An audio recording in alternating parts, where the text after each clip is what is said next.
You are now rocking with the hottest boxing podcast in the land with your host, Coach Malachi Williams. True.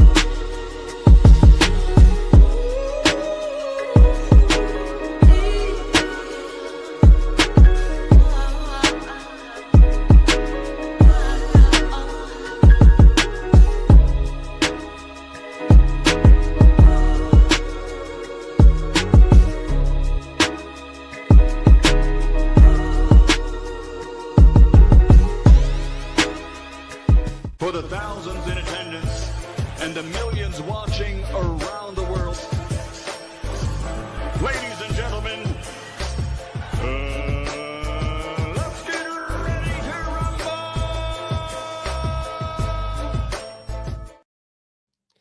Yeah. What's going on, family? It's our boy Coach Malachi in the building, and we are back.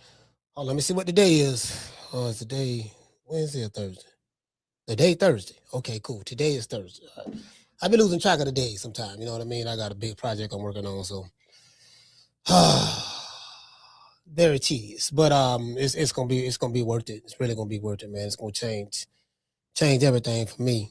Me and my family. So yeah, man. But but shout out to Miss Black Panther. Miss Black Panther, what's going on? Daniel in this bitch. Shout out to Daniel, man. Hey, sound, stand up. Daniel from Houston. Let me see what I sound like.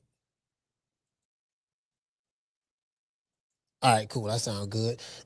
Yeah, man. So turn it up just a little bit more, just in case. Yeah, man. It is. Shout out to Tony Montana. Tony Montana, what's going on, fam? You dig? You know, yeah. Salute to you, fam. Matter of fact, let me see what this is. Yeah, that's done. That's an HD. Is that an HD too? Yeah, that's an HD. So cool. I'm just making sure I'm good. I'm Gucci.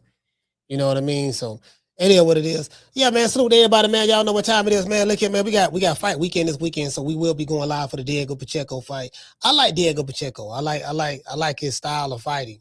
You know, I really like that fight him and So-Called Steve Nelson had. That was a good fight right there. Really good fight. So-Called Steve Nelson had trouble with the range.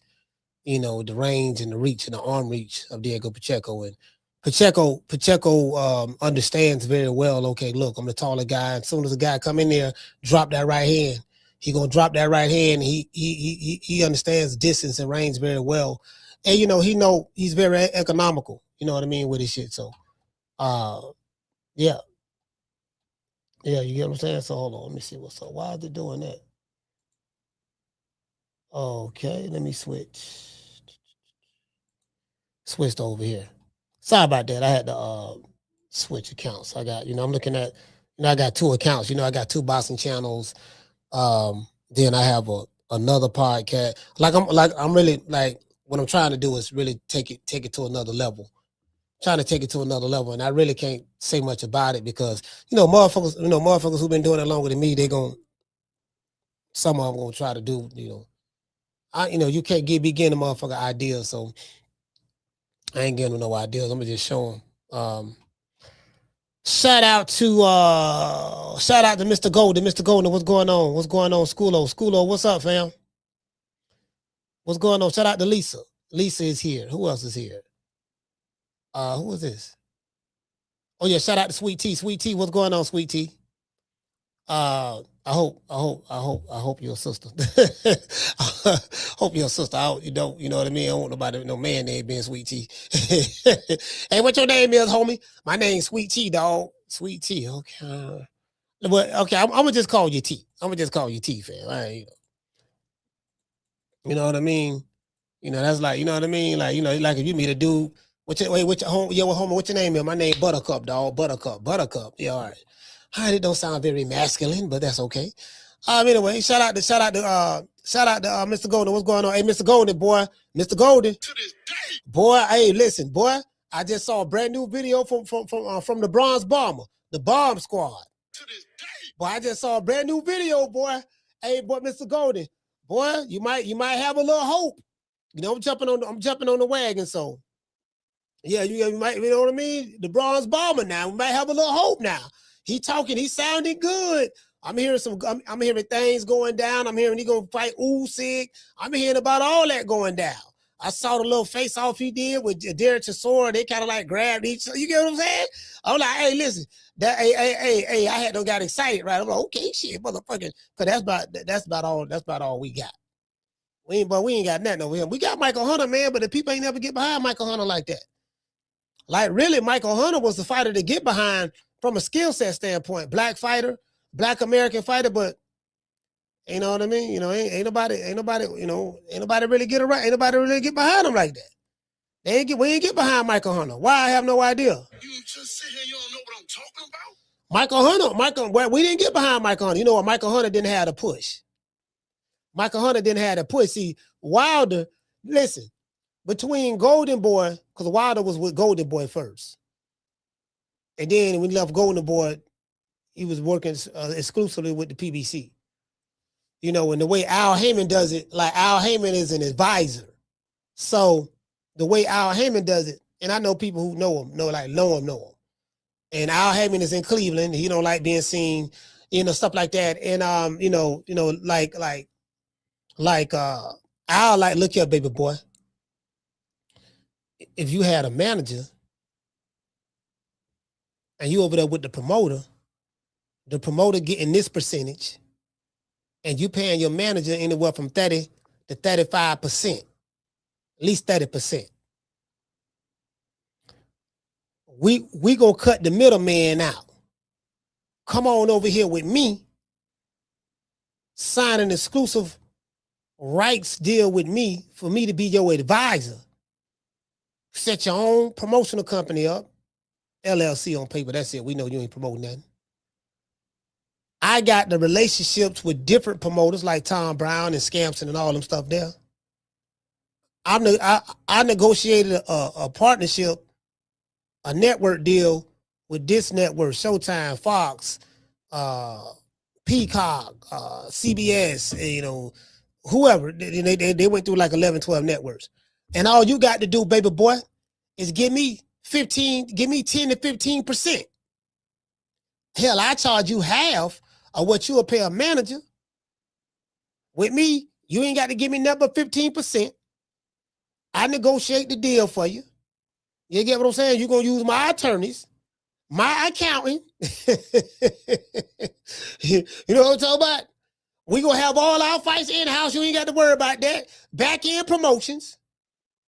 You know, you ever heard of back end? Yeah, see that back end, that's what they ain't telling you about. See the money in the back end. You know, because Al Heyman come from the music business. So, and I remember Al in the music business when they had the Budweiser Superfest in the 80s. Budweiser, I remember him. I remember that Al Heyman. Budweiser Superfest, you know, the Jacksons came back together in the 80s. I mean, Tito came back. And they did the tour called what is called the Victory Tour. They did the Victory album and all that stuff there. Michael Jackson, the Jacksons, they had the cause in the 80s they had the Battle of the Colas. It was Coca-Cola versus Pepsi. And Coca-Cola was the better brand between the two, right? Coke always was better than Pepsi.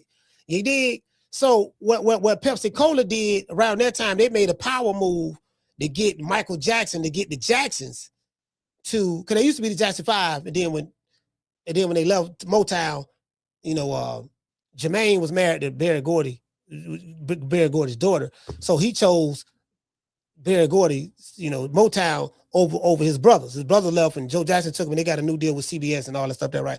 So anyway, make a long story short, so then, you know, they became the Jacksons because they couldn't take the Jackson 5 name with them, so they became the Jacksons over there with CBS, and then that's when Lil Randy had joined, and you know, he joined and all that shit there, and he was holding it down. And then in the 80s, you know, Jermaine ended up coming back, you know, after they did the Torture album and all that stuff there. And You know, he came back and they had the Heartbreak Hotel and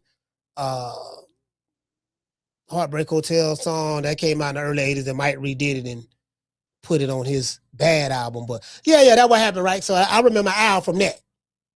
And then I think he was one of the people who negotiated that deal for the Jacksons to get the deal with Pepsi Cola, him and Don King and all that. See, that's what I remember. I said, I remember that.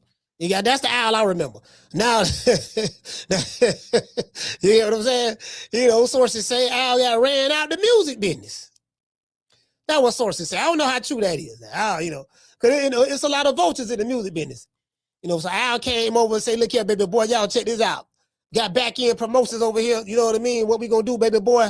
You know what I mean? And that's what it was. You know, Al came in and cut the middleman out, got the white folks money and paid the fighters more money. You know what I mean? Well, they got a chance to keep more money because the thing is, the way it was set up before, you know, you had the promoter getting his cut, then you got a manager, he getting his 30%. So by the time the fighter, you know what I mean? The fighter left with half. The fighter left with half. How much you got to pay? I made $2 million this fight. Well, you know, I'll tell you what, you got to pay taxes on the $2 million, but don't worry about that. Before that go down, I got to get my 30%, my 30 come to me. 30%? Yeah. So that 10 mil, you know what I mean? You know, 30 come to me. Okay, 30. All right, God. Damn, a lot of motherfucking money, man. Yeah, 30 come to me of that. So 30 of that mine. So that's going to leave you some. That's going to leave you some. 30 of that mine. That's going to leave you some. You dig? And then, you know, Uncle Sam now, you know what I mean? We're going to take some of this other money because I'm going to hold your money for taxes. I got you on the tax. Don't even worry about that baby boy. Let me hold the rest of that Fetty Wap. You know, you may sell, but don't worry about that. Over here, back end promotions, we believe in investing in our fighters' future. So this what I'm going to do, baby boy. You got money coming on the back end. And now, according to the contract you signed with me, you know, I'm going to handle all your money. I'm going to give you an allowance of your money every week or every month, something like that. How about we work it out right? Why are we doing that? All your bills going to be paid for. Don't even worry about that. We're going to do it just like I do in the record music business, right? All your bills going to be paid for and all like that, right? I'm going to take your money, I'm going to put it in some junk bonds. I got some junk bonds that's doing very, very well on the stock market. You know, I come from Howard, right? You know, I come from the Ivy League school. You know that, right? Yeah, I know that. Okay, cool. You know that. Oh, that's good. All right, shit. Whew, Lord have mercy.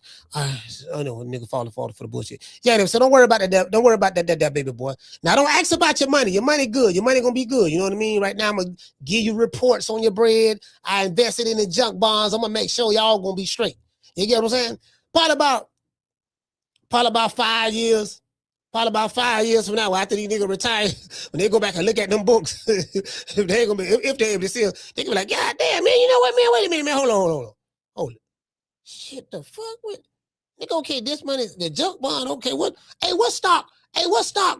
You say you got my money in? Al, what stock you got it in? Look here, man.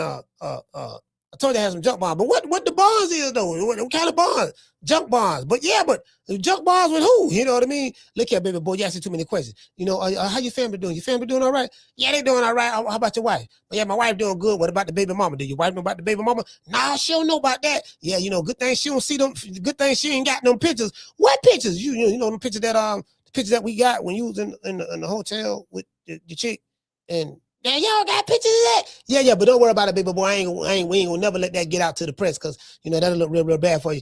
Oh, okay. But what you were saying about your money, though? Oh, no, everything good, Al. I trust you, man. Everything good. You show them pictures ain't gonna get out now. No, they ain't gonna get out. But what you were saying about your money? No, don't worry about it, Al. I trust you, dog. Just keep them payments coming in. We good. True. Hey, shout out to the Don. Hey, look here. That's how it work. That's how it work. Work just like that. It worked just like that, fam. That's how it worked, fam. That's how it worked, just like that. Oldest trick in the book. But I remember Al from that. That's what I'm saying. So I go back with Al. You know what I mean? I go back with Al on that deal. You know what I mean? I don't know him personally, but you know, now I heard he's still alive. I was talking to somebody. They said, no, he's still alive.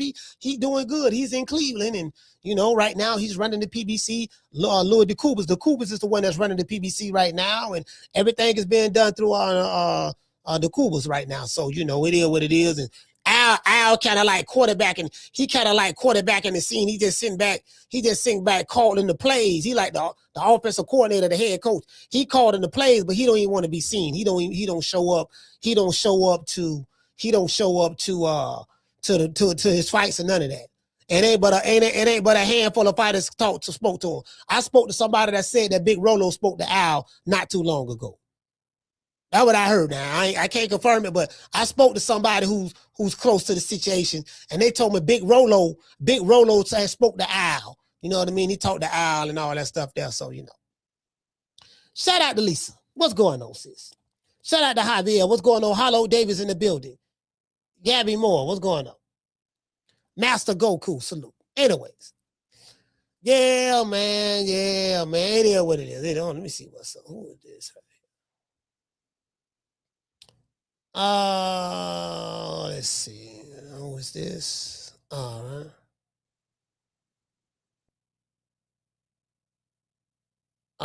Okay. I'm just checking on a little something right now. Checking on a little something. Okay, how do I get out of it though? I just checked on it, but how do I get out of it? My bad. Hold on. I'm going through some things right now. Y'all bear with me. Trying to figure out. Okay, cool. All right, it is what it is. All right, we back. Now, Big Ron, what's going on? So I saw a video yesterday. We're gonna talk about Wilder too. We gotta talk about Wilder, the bronze bomber. To this day. You get what I'm saying? I'm trying to bring sight to the blind and hearing to the deaf. Trying to make the cripple walk. That's what we're trying to do. You get what I'm saying? Keyshawn Davis is back. Y'all remember he retired. Remember I told y'all, I think he retired. Shakur Stevenson retired. Bro, when you hear digging this when it's all about he retiring from boxing, bro, I'm talking about a dude who's supposed to be a name in the sport, but it's literally the funniest shit. Like, don't nobody believe you. We don't believe you. And I told y'all, that's you know what I mean? They just be saying shit because they want attention. And then when they don't get the attention, that's what throw them off. Yeah, dog, okay, I told these niggas I retired. Now, yeah, dog, I told them I retired. You know what I'm saying? I'm finna sit here and watch the internet crash and melt. You know what I mean? They're going to be begging me to come back. I told them I retired. Then he look on X. Ain't nobody, people talking about they really don't give a damn. They don't move on and looking on YouTube. Damn, dog, and hey, bro, what's going on, bro? Man, ain't nobody even saying nothing about me retired, dog. Ain't no channels talking about me. God damn. I would have thought at least, if I said I want to retire, everybody going to be begging and it was going to be a ruckus and an uproar. Everybody act like I ain't even make no announcement. True. Yeah, well, let me just go ahead and come back out of retirement then. Then motherfucker make an announcement. They never came back out of retirement. Bro, like no one even knew you retired. And if you did say it, no one really cared because you ain't popping like that. And then you coming back, nobody even knew you left. You dig? Okay. True. Nobody even knew you left. I'm just saying, like, these dudes be doing shit for attention, dog. And they're like, fam, okay, if you box, cool. If you don't box, that's cool too, fam. Like, now you ain't really done no hell of a shit yet in the sport. For a motherfucker to be sitting back, like for a nigga to be sitting back like, yeah, dog, like he made a mark. Bro, it ain't like you Tupac or Biggie or, it ain't like you Teddy P or Marvin Gaye, or Luther, nigga, you ain't even Freddie Jackson, you know what I'm saying? It ain't like you that, you Kid and Play. And I like Kid and Play. You know, I like Kid and Play. Okay, you make an album, cool. If you don't, that's cool too. We don't give a damn. You know what I'm saying? You more like, and I like Kid and Play. You more like Vanilla Ice. You more like Tone Loc. Tone Loc came out with a banger. Now he did a Wild Thing, but he ain't do nothing after Wild Thing. He just had that one good album. I'm saying it from a music industry standpoint, but he was doing voiceovers and played in movies and stuff. So he did do some things, but I'm just saying, you know what I mean? You more like what the dude named Cali rapper came out. I forgot the dude name, man.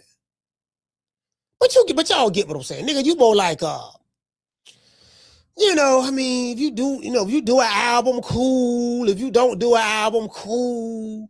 You know, like, you more like Gangsta. You more like Gangsta. I like Gangstar, but Gangstar, you more like Silk the Shocker. You know, I mean, I like Silk the Shocker. Yeah, dog, you kind of like Silk. You got some hit records, but we ain't nobody crying if you retire. You dig? True. Anyways, you more like what the dude name that got a real big podcast, the rapper, light skinned dude. You more like Joe Budden. Joe Budden, as a rapper, he came out but the only song I ever knew the nigga made was Pump It Up. Joe Budden came out, pump it up. That's the only song I knew he made. So his rap career flopped. He did, but he came back. He came back on reality TV and on the podcast. Like he got a hot podcast now. Joe Budden came back on that. You get what I'm saying? So, yeah, you know what I mean? So anyway, so Kewshawn Davis is back. Explains why he fired his entire team. He said he got rid of everybody. Fired my entire team, dog, after missing weight. So he missed weight his last fight, right?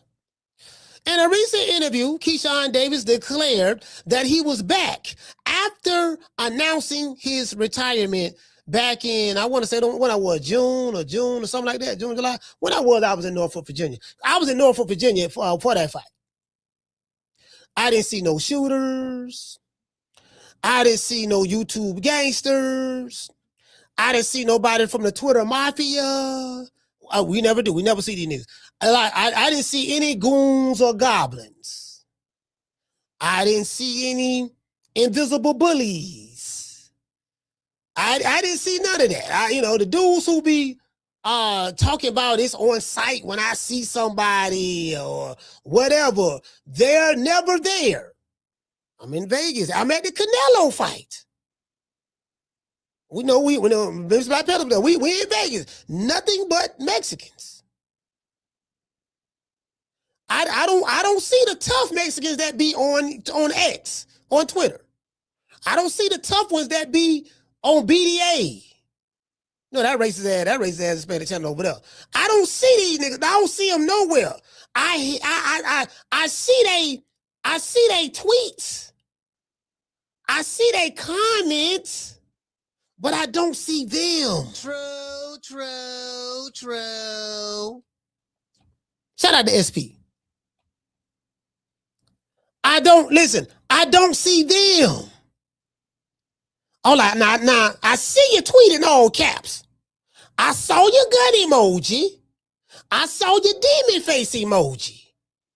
But I never see you. I was at your fight. Surrounded at the hotels and stuff. At the hotels, surrounded by La Raza. I don't see the ones, the Billy Badasses. That be on social media. I don't see them. I'm just saying me. I don't see them. Maybe some of y'all might have saw them. I don't see them. I never do. I don't see you when I was in San Antonio. I don't see you in Houston. Don't see you in Atlanta. Didn't see you in St. Louis. Didn't see you in Colorado. Didn't see you in Utah. Let's see. Let's see. Well, let's see. I'll see you do that. Didn't see you in Miami. Let's see. Well, again, I'm trying to just all the places. Didn't see you in Vegas. I'm like, damn, I don't see you. But I saw your gun emoji. Your gun emoji I did see. I saw your gun emoji. I saw that. True. You get what I'm saying? Hey, shout out to Clinton. Shout out to Clinton. I'm dead ass serious. Hey, I swear to God, I'm dead ass serious. Dead ass. Don't see him nowhere. I ain't seen She-Block. Well, get what? When I go to Dallas, I ain't gonna see She-Block. I can promise you that. She gonna be hiding under a car somewhere. Hide hide from little old me. He gonna be hiding.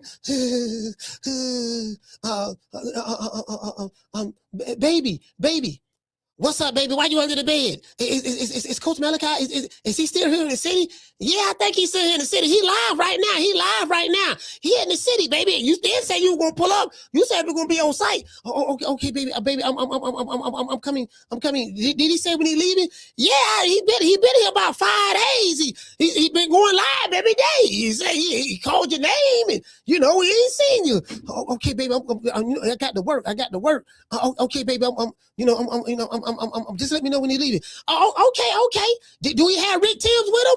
No, he ain't say that about Rick Timms, baby. But I think you can do. He don't know where we live at. I'm just saying, baby. And then when a nigga leave, he gonna come back out on X. Yeah, nigga. When I see him, it's on site. True. You get what I'm saying? So I just don't see you guys. I've been here 5 years. Been doing this shit 5 years. I ain't seen one of you. I ain't seen one of you yet. I've been doing this shit 5 years. Next month will be 5 years. I ain't seen one of you yet. Yeah, I just want to throw that out there. So anybody who's scared or being cyberbullied in boxing, I can bear witness. You ain't got to worry about none of these mofos doing a goddamn thing to you. They not there. You dig? True. Ain't nobody more hated than me on this motherfucker, and I can tell you, you know what I mean? We got a lot of love too, but I'm just saying. Anyways, in a recent interview, Keyshawn Davis declared that he was back after announcing the retirement a few months ago, back in June. Keyshawn was scheduled to fight Edwin De Los Santos, for Keyshawn's WBO lightweight belt. However, the fight ended up being canceled because De Los Santos' team did not want to put their fighter in harm's way, at risk. Because Keyshawn didn't even make an attempt to make the weight. I think he came in about, I don't know how many pounds he came in over, about 8 pounds. I think he was like 7, 8 pounds overweight. You get what I'm saying? Shout out to the boxing Don. He say, Coach, I be looking so hard, but they online. Yeah, man, listen, you couldn't find these niggas with a microscope. You couldn't find it with a microscope. Anyways, yeah, but so Key missed weight, right? He blew weight, shit like that. And and I think what made people upset about it was this. It was the fact that it was how he handled it after, right? Instead of him saying, you know what, man, he was at the weigh-in. I was at the weigh-in. I was there, because I interviewed Timothy Bradley. Man, Timothy Bradley was there. I interviewed him, and, he was eating pizza, rubbing it in everybody's faces, like, yeah, my nigga, yeah, I'm eating a pizza. It is what it is. What's happening, right? So, and I heard there was a lot of things that he was doing prior to the lead up of that. And then, so Edwin De Los Santos, I got his, let's see, Edwin De Los Santos. I have his manager. I think his manager and his trainer's number. Let me see. Let's see.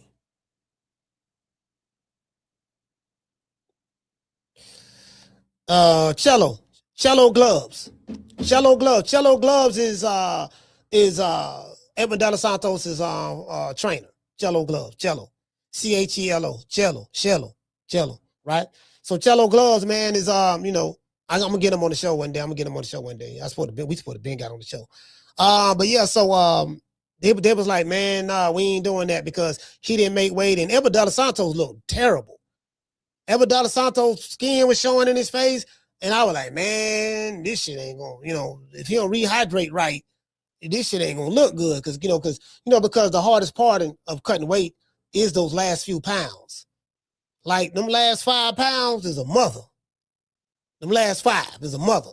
You get what I'm saying? So they were like, nah, we ain't doing that. Keyshawn was trying to pay him more money to fight, but they were like, nah, we good. So he ended up losing his belt on the scale. You get what I'm saying? So it is what it is. So that's what happened. Now, Kewshawn has officially moved up to 140 pounds. Shakur Stevenson has moved up there as well. And he wants all the smoke with anyone not named Shakur. And Shakur wants all the smoke with anything not named Keyshawn. They're brothers. Unless it's, as I said before, you know what I mean? That he wants to smoke. We saw Keyshawn and what to do in Africa they was all going at it back and forth. People was back and forth. People was they had the camera right there, and Africa was barking at doggone Keyshawn in his face. Keyshawn was barking at Africa in his face, and all that stuff there. Now I don't know if these dudes finna get ready to fight, but I just want to see which one of these bad motherfuckers want to fight goddamn Gary Antoine Russell. True. Hey, Miss Scotty, I just want to see which one of these bad mofos want to fight Gary Antoine Russell. That's all I'm saying. I ain't saying Gary Antoine Russell is a monster or whatever, but all I'm saying, I just want to see which one of these mofos want that smoke with him. Because for some reason, Lisa, I heard that Africa went back to Eddie Hearn. I'm going to tell you why. Oh, my sister, Lisa Bells. Lord, hold on, Lisa. I got something to tell you. Let me tell you right now. Where's she at? Where Lisa at? I got something to tell you. Shout out to my main man, Amaro, man, for Philly. I totally agree with you, brother. Shout out to my main man, Amaro, from Philly. She said, Africa is back with Eddie Hearn. Ain't this some shit? Africa. Let's break this down. Africa is the name of the continent that was named by the white man named Africanos. They say that the continent was called Kemet before, depending on who you talk to. I don't know. You know what I mean? Got a lot of black historians I've listened to and read over the years, from John Henry Clark to Dr. Ben, to just a lot. You know what I mean? Heard a lot of stuff. Some stuff pseudo, a lot of that shit pseudo out there, but that's neither here nor there. But anyways, Africa went back to the white man. Gotta make it racial. Went back to the white man Eddie Hearn. So Africa went back to the colonizer to get colonized. Now check this out. Africa was signed to Mayweather Promotions. Mayweather Promotions treated him like a $2 hole. They would never let him get no fights on Tank Davis fight undercards. They get him no exposure. None of that. I'm not saying he never fought on the Tank Davis undercard, but if he did, I don't remember. Right? Because I wasn't really following Tank like that. They treated him like a $2 hole. Eventually, hold on. Somebody at the door? Who at the door? Oh, that's the UPS man? Okay, cool. UPS dropped something on the floor. Yeah, anyway, they treated him like a $2 hole. He finally got free from the brother man contract. Booger Ray Leonard let him go. And nobody was really interested in Africa. One lonely colonizer by the name of Eddie the Hitman Hearn saw the poor African brother sitting there, and he was like, you know what? You a pillow fisted little fella. Look kind of skinny, scrawny. You was over there with Floyd Mayweather, and they treated you like a $2 hole. Come on over here to the match room, and I'm gonna treat you right. You're gonna make way more money than you made with Mayweather. Anything I pay you is 10 times more than what Mayweather paid you. True. Hey, La Jessica, cause they weren't paying that nigga nothing. They just had him up in a 1-bedroom apartment. He had to walk back and forth to the gym. Walk back and forth to the gym. Booger Ray wasn't paying him no attention. Floyd wasn't paying him no attention. Well, nobody paying him no attention. He was just there. You get what I'm saying? Hey, the nigga was just there. So, so the white man, Eddie Hearn, came and scooped him up, fixed him up, got, he wasn't getting no girls neither. He's still struggling to get girls right now from what I heard. He's struggling right now to get girls right now. But, because the women looked at him as that ugly. You know what I mean? This old black ugly nigga. He just, Lord, this nigga ugly. Who you is? You know what I mean? He couldn't get no hoes. Couldn't get no hoes over there. Know what I mean? So now Eddie done went with Eddie. Eddie don't fix them up. He looking a whole lot better today than he was when he was over there with Floyd Mayweather. Eddie don't fix them up. Got his teeth looking white now. You get what I'm saying? Eddie don't fix him up. Now he's still struggling a little bit to get the $100, but that's okay. He got a couple of dollars in his pocket. So Lisa, this what happened. He started smelling his own shit. Well, he thought his shit didn't stink. He forgot who built them up. Eddie Hearn built them up. Put a little spittle on them and cleaned them up, shined them up, put a couple dollars in his pocket. He forgot all about that. He said, you know what? I'm finna be a free agent. This nigga, because y'all remember not too long ago, because Eddie Hearn offered him a contract. The re-sign, the re-up with Matchroom, he said, no, I'm finna go become a free agent. So Eddie Hearn did a video. Y'all remember that? We did a show on it. Eddie Hearn did a video. Oh, man, he's ungrateful. And, you know, this old broke. The nigga was broke. This is what Eddie Hearn said in the interview. He said, man, that nigga was broke when I met him. The nigga was broke. The nigga was driving a 1982 Datsun, B210 Datsun. He didn't have no hoes before he met me. He had no hoes. Floyd wasn't doing that for him. He couldn't get on Tank wasn't doing that for him. He had no hoe. Know what I mean? He came to me. I cleaned the nigga up. And this how the nigga do me. So this hey Mason. So sources say that. That's how the conversation. I don't know how true that is. Sources say we just go run with it, or we gonna run with it. It sound about right. We just gonna run with it. So Eddie was like, man, this nigga they say it's a video he did with Fight Hype somewhere. They holding it in the cut because he said the N-word. But he said, yeah, who this nigga thought he was, right? So Richardson Hitchins, this nigga went out there and thought because he was a free agent that his stock had to went up. Al Hammond didn't want to have nothing to do with him. Bob Bear was like, man, fuck that shit. I definitely ain't signing your ass. You ain't no draw nowhere. Because he did a fight at the Hulu Theater in New York. Now, Richardson Hitchins from Brooklyn, right? Guess what? Ain't nobody show up. And they're like, God damn, I overpaid this nigga, man. Man, I gave this nigga a guaranteed $500,000 for a per fight. Yeah, he got a guaranteed $500,000. That's 10 times more than he was making over there with Mayweather. 10 times. So y'all do the math. Damn, I overpaid this garbage ass nigga. This nigga can't draw flies to shit. But he thought in his mind, he thought he was Black Jack Mulligan. He thought he was Macho Man Randy Savage. He thought he was the Ultimate Warrior. He thought he was Brutus the Barber Beefcake. He thought he was Big Papa Pump. He thought he was Hulk Hogan. He thought he was The Rock. He thought he was Stone Cold Steve Austin. He thought he was The Undertaker. He thought he was Triple H. Turkey Island Sheep wasn't even thinking about this nigga. So after all that time of being a free agent, he realized, free agency is not created equal. Shout out to Amaro. I got that from him. Everybody just can't become a free agent and think that they stock gonna rise and it's gonna be a bidding war. This ain't like it was in the music industry when a big name artist contract is up and he finally leave, or you are up and coming rapper and you doing real good and the nigga thought he was DMX. Y'all remember when once everybody found out, everybody was trying to sign with, once DMX got hot because of Herb Gotti, because he was already a bad boy, and then it was a bidding war for bidding DMX. It was a bidding war. A bidding war, that's something that you jitterbugs don't know nothing about. That's when all the record labels, when you got a bunch of record labels, they're all bidding on you. They're all trying to sign you to their record label. Sign with me, I give you $5. Sign with me, I give you $10. Sign with me, I give you $1,000. Sign with me, I give you $10,000. And then they throwing all this money. I mean, you ain't gonna get none of the money. They giving you a $3 million deal. $3 million deal don't mean you gonna get a check for $3 million. Listen to the language. But that nigga got, you know what I mean? So when nobody bidding on him.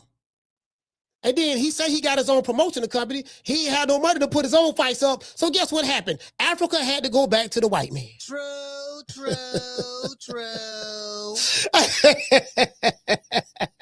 Hey, Miss Connie, the nigga went back to Eddie Hearn. I be damn.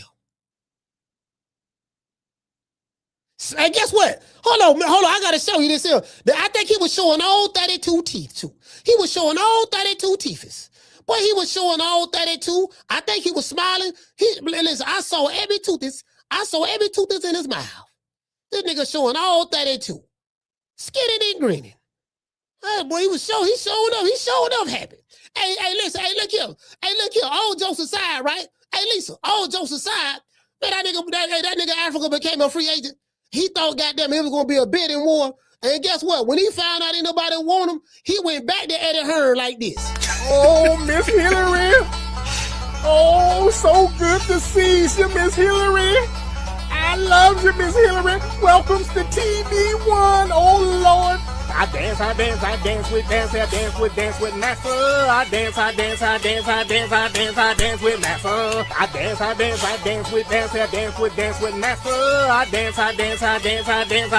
dance with master.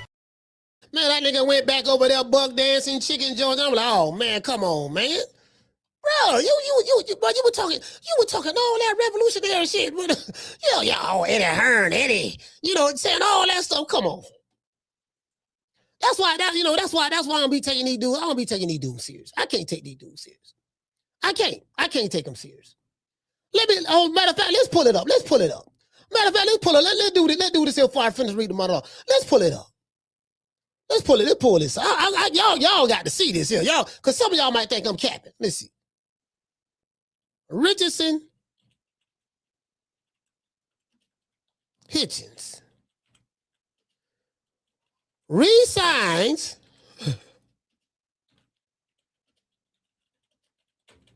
with Eddie Hearn.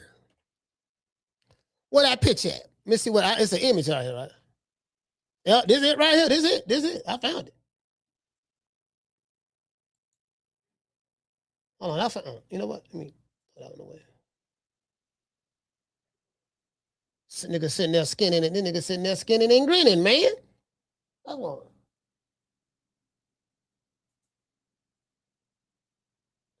Okay, this it right here. I got it right here. Let me show y'all this right quick. I mean, the man don't. Matter of fact, he got two white men. He got what's better than one white man? Two white men. What's better than one master? Two masters. True. Hey, look like you know what I'm saying? And they like, I knew you'll come back. I knew you'll come back to your senses. You get what I'm saying? What's better than, the boxing done? What's better than one master Charlie? Two master Charlies. I'm just messing around. But I'm just saying, Richardson Hitchins resigns with Matchroom. I wonder why. That was a smart, but guess what though? He did the right thing. Richardson Hitchins, let me tell you something. I'm clowning you right now, but guess what, boy? You did the right thing. Boy. Guess what? You did the right thing, fam. You did the right thing. Because what nobody think about signing you. You know what I mean? I got Nick Sack Promotions. You know what I mean? I got Nick Sack Promotions. You could have came over here to Nick Sack now. I would have looked out for you. I had matter of fact, I'm finna get ready to trade this phone in, this iPhone 14, to get me a different one. I had an iPhone for you. Let's see what else I got for you. I got some metal balls. These stress balls. I got some metal stress balls. You know what stress balls is? Put the balls in your hand like that there, and you just, you juggle them. You get what I'm saying? You just do it like that there. I got this here for you. That's a signing bonus. Let's see what else I got for you. Nick Sack Promotion. Okay, I got Benny. I got Benny the Bill right here. You know what I mean? He be on that stick. Me and Benny be smoking every now and then, and we be doing our thought, dude. He be burning, I be burning. He got that good green. Let's see. Got some. What else I got? I got some lip balm right here for you. You need it, boy. Your shit be dry. Answer to the mouth. You need it.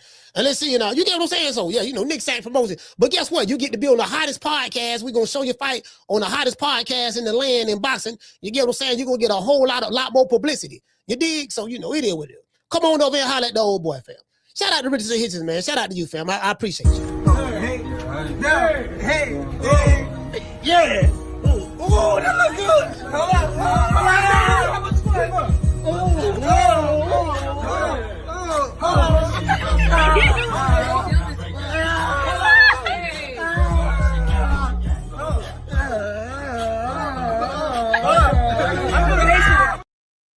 I'm just, you know what I mean? Shout out to Africa, man. You know what I mean? Yeah, but no, all jokes aside, he had to come back. He had to come back to Eddie, man. That's real, though. That's real, Lisa. He had to come back. He had to come on back to Eddie, man. It is what it is. He had to come on back. You get what I'm saying? So, it is what it is, As I said before. Now, back to Kewshawn. Now, Kewshawn said he fired everybody, but what Kewshawn don't understand is, I don't know if he's taking accountability yet. I really don't know.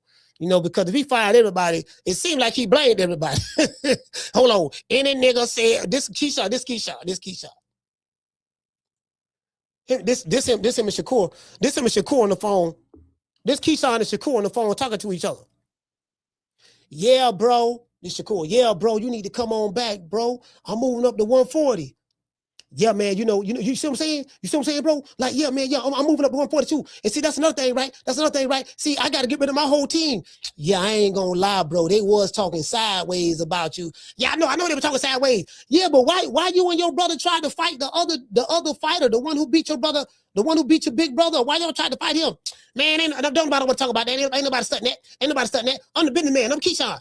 Okay, all right, yeah, don't worry about it, bro. Well, look, what's going on with you? Yeah, dog, I got to get rid of everybody, dog. You finna fire him? Hold on, I'm thinking about getting rid of Bomac, thinking about firing Bud. I'm thinking about just firing everybody. But how you gonna fire Bud, man? Isn't that your brother? Yeah, that's my brother. But yet still though, I'm hurt. You know what I mean? Okay, well, look, don't worry about that. Don't. Look, Bud ain't had nothing to do with that. Okay, cool. So who you firing? Yeah, I'm getting rid of all the trainers. You ain't working with Bo no more? Nah, dog, I ain't working with him no more, dog. I'm just saying, dog, there's a whole lot of shit went down. Everybody got to go. But are you gonna take any accountability for? Is it their fault that you didn't make way to crash out? That ain't the point. The point is them niggas supposed to be down with me, no matter whether I'm right or wrong. They ain't supposed to be saying that mumbling stuff. I've been hearing stuff. So all right. So that all right, bro. All right. So that's how I heard the conversation. The man came back. He came back and he fired everybody, according to sources. Hold on. We got to catch it. Man came back and fired. Hey, shout out to Lisa. Hey, okay. For dropping that half for, damn, dub on your boy. Hey, Leroy. Super chat received. Yeah, motherfucker, man. Hey, shout out to Lisa, man. Hey, Lisa, drop that half a dub on your old boy, man. Let's hit Lisa. We gotta hit Lisa with the hugger bell. We're gonna do it after this. Let me finish reading this monologue. I don't interrupt myself by 10 times. We gonna see what's up. Now. He said he got rid of everyone on his team, right? And he started over from scratch, except his brothers. Now that led to fans speculating if Davis fired Bomac as well. Let's listen to the interview and see what Keyshawn Davis has to say. In other news, there's other news. Now that Deontay Wilder, the Bronze Bomber, has been officially called out by Oleksandr Usyk, it appears that the Bronze Bomber has accepted the challenge and he want all the smoke. That's what it appears. He was at I think he's in Saudi Arabia or somewhere in the Middle East somewhere, and he ran into Derek Chisora, and him and Derek Chisora never fought each other. Him and Derek Chisora was head to head. Like, you know what? I wouldn't mind seeing that fight. Derek Chisora he got about 10 losses. He's 75 years old in boxing years. And then, Derek Chisora got about 15 losses, right? 13, 14 losses. And then Wilder, he ain't got as many losses as Derek Chisora, but it's just like he do. You know what I'm saying? Because when he lose bad. True. So I wouldn't mind seeing that fight over there in the UK. Deontay the Bronze Bomber Wilder and Dale Boy. Hey, I'll pay to go see that. Deontay the Bronze Bomber Wilder and Dale Boy fighting in the O2 Arena. Fighting at Wembley Stadium. Oh, they gonna show up for that. Hey, look. Listen. They gonna show up. They gonna show up for that. Hell yeah, they gonna show up for that. Shit, motherfucker, you know what I mean? Listen, this is what we'll do, right? We need to sign Wilder to a 2-fight deal. I suppose this is what I suggest. I suggest we sign Wilder for a 2-fight deal. Derek Chisora is the first fight. And then we finish it off with Usyk. True.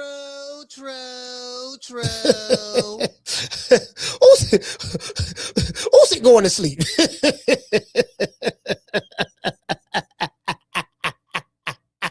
Hey, get what? Guess what we gonna do? I'm gonna print a t-shirt. Guess what I'm gonna say on the t-shirt? All he got to do is lay in that right hand.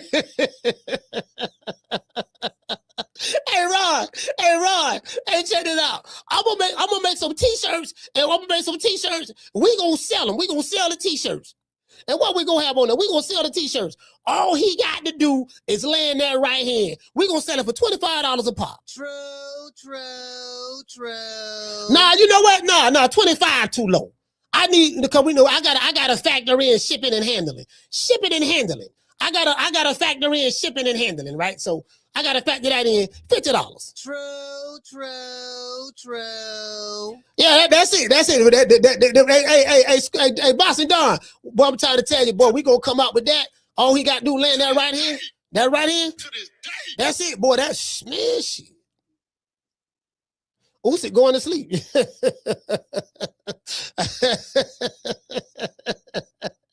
Hey, Daniel, Usyk going to sleep, fam. You know what I mean? What Wilder say? Why? Hey, Don say all he needs is 3 seconds. Usyk need 12. No, why? No, that's what Wilder say. He say all I need is 3 seconds, and the fight over with. You know what I mean? You need 12 rounds. All I need, you got to be perfect. He said, you got to be perfect. You got to be perfect for 12 rounds. I just got to be perfect for 3 seconds. I say, like you say, 2 or 3 seconds. All I need is about 2 seconds. That's it. Turn around, walk out the ring. Let's go. Let's go back to the locker room. And the way they were saying it, the way the Wilder fans used to say it, the way the Wilder fans used to say it, right? They said it like it was just that easy too. Yeah, all he gonna do, he just gonna walk in there, bam, hit him with the right hand. Then the dude gonna go to sleep. Then we gonna leave and we gonna party and celebrate. They thought like they made it seem like it's just so easy. I'm like, you know what, fam? That's it. I don't know. This nigga ain't no mother tomato can Wilder fought. Now this ain't no Malik Scott. Now this ain't Malik Scott or remains to burn the second fight, not the first fight, the second fight. This ain't no you know what I mean? No, man, I think Buddy, man, you sure about this here? Yeah, no, dog. We gonna go hit him one time. I call the club. We just gonna hit him one time, dog. That's it. One hit or quitter. They talk. Hey, they talk about one. Yeah, all we need one hit or quitter, dog. Got that one hit or quitter, dog. Know what I'm talking about? Got that one hit or quitter. That's all we need. Damn, nigga going to sleep. And we finna go back. Saying we gonna finna send this boy back to Ukraine in the box, dog. We finna send him back to the Ukraine in the box. I'm like, man, you know what, man? Why do you still talk about you want to catch a body shit? Cause you almost was the body a couple of times. Let's see, you almost was the body against Fury. That's second and third fight. That's third fight, nigga. I ain't gonna lie, dog. This is a true story. I don't know if I told y'all this. Shout out to the Bomb Squad. To this day. The third fight, I picked Tyson Fury to beat Wilder. The first 2 fights, I picked Wilder, right? Lost. I think I told y'all the story. I lost like $400 betting on Wilder that second fight, right? Because in my mind, I just couldn't fathom him losing on Black History Month. You get what I'm saying? Like, I say, Wilder fighting a gypsy. He fighting a gypsy from the UK, the colonizer. He fighting a colonizing gypsy from the UK that stole from him like a thief. That's what Wilder say. You stole from me, thief. The first fight, I knocked you out. You were asleep. And those are the facts. Hey, shout out to Chastity. Those are the facts, because Tyson Fury even said he was knocked out. He said he was out for like about 2-3 seconds. Even Fury said he was knocked out. The whole world know that fight should have been waved off. It was a knockout. But you stole from me. Hey, look. Referee, that's what they said. Hey, Daniel, what they said, Daniel? They said the referee did the slow count. The referee did the slow count. He did the 15 count. The man counted the 15, let Fury get back up. He was counting 1. Come on, Fury, get up. Come on, you got to do this for us, Fury. Don't do this to us. 2. Fury, you made it all the way to the 12th round. You're doing us proud. You're doing us proud, Fury. Come on, Fury, you can do it. 3. Fury, open your eyes, Fury. Remember Rocky Balboa. Remember Rocky Balboa, Fury. Remember Rocky Balboa in the second fight with Creed. Rocky 2. 4. Fury opened his eyes. That's it, Fury. I see you waking up. Hold on, let me get the smelling salt. Let me get the smelling salt to help you up. 5. Man, this man don't pour the smelling salt out. Hey, Skulo, the man don't pour the smelling salt out. I was like, oh, this nigga don't pour the smelling salt out. Man, don't pour the smelling salt out. Next thing I know, Fury came back from the grave, came back from the grave like the Undertaker, and the rest is history. True. So Fury was like, so Wilder was like, he remember the Radio Raheem? Yeah, Radio Raheem. Yeah, you know what I mean? Our people been fighting for 400 years, you know, and we still fighting to this day. Nigga, to this day. You know what we be going through. You know what I mean? You ain't just gonna sit here. And act like you don't know what I'm talking about. Ain't nobody coming to see you, Otis. Y'all remember that? Y'all remember he said, y'all remember Wilder? Y'all remember Wilder said that? You know what I'm talking about. Y'all all know what I'm talking about, man. What he says we don't believe. You dig? You just sit here, you don't know what I'm talking about? He told Radar right here that. Hey, you all know what I'm talking about, man. He said all that shit. Listen, I was sold. I said, man, why finna beat the brakes on motherfucking Fury, man? Hey, this man Fury don't stand a snowball shit. This shit over with. Nigga, I was celebrating. I was celebrating everything before the fight even started. I'm like, man, this shit, man. Nigga, this shit over. Then this one really got me. When Wilder came up with that costume, and then he was walking down the catwalk on his way to the ring walk, right? And then I'm looking on the wall, and they showed a picture of Harriet Tubman. It lit up. And then it went black. Then they showed a picture of Malik El Shabazz. It went out. It was like, it'll light up. And every time it lit up, it showed a different picture. Then they showed a picture of Martin Luther the King. And then they showed a picture of Rosa Parks. Then they showed, you get what I'm saying? I said, oh, nigga, this shit over with. This shit over with. nigga. Ran off on the floor twice. Hey, I said this shit over with, man. This shit over with, man. We finna not figure out, man. Take this shit, man. We finna take this shit back to Alabama, man. We finna whoop this motherfucker ass, man. Man, shit, Fury beat the brakes off for Wilder. Hey, shout out to Bruce Gas. Man, Fury beat Wilder so, man, I was like, God damn. Then the third fight, bro, I almost cried. That's my confession. That's my confession. If y'all remember when we did the fight party here, but our third fight, boy, I ain't gonna lie, I had kind of teared up a little bit. I had to take a quick commercial break because I ain't want nobody in the chat to see me crying. Even though I bet it against Wilder, but it was how he fell on his face. I listen, man. I thought the colonizer had no off them. True. I like he gave him a gypsy ass whooping. I'm like, he hit him with the uppercut. Bam! Hold on. Then Wilder had his head down. I remember the entire sequence of punches. Wilder had his head down. He was holding on for like Wilder was trying to fight. He was exhausted though. Fury had him in the headlock. Fury had the man in the headlock, putting all his weight on him. And then, so Wilder wrestling with that. Then Fury came up with the uppercut. Bam! Knocked his head up. Then Fury caught him then Wilder had his hands on the ropes. And then from the uppercut.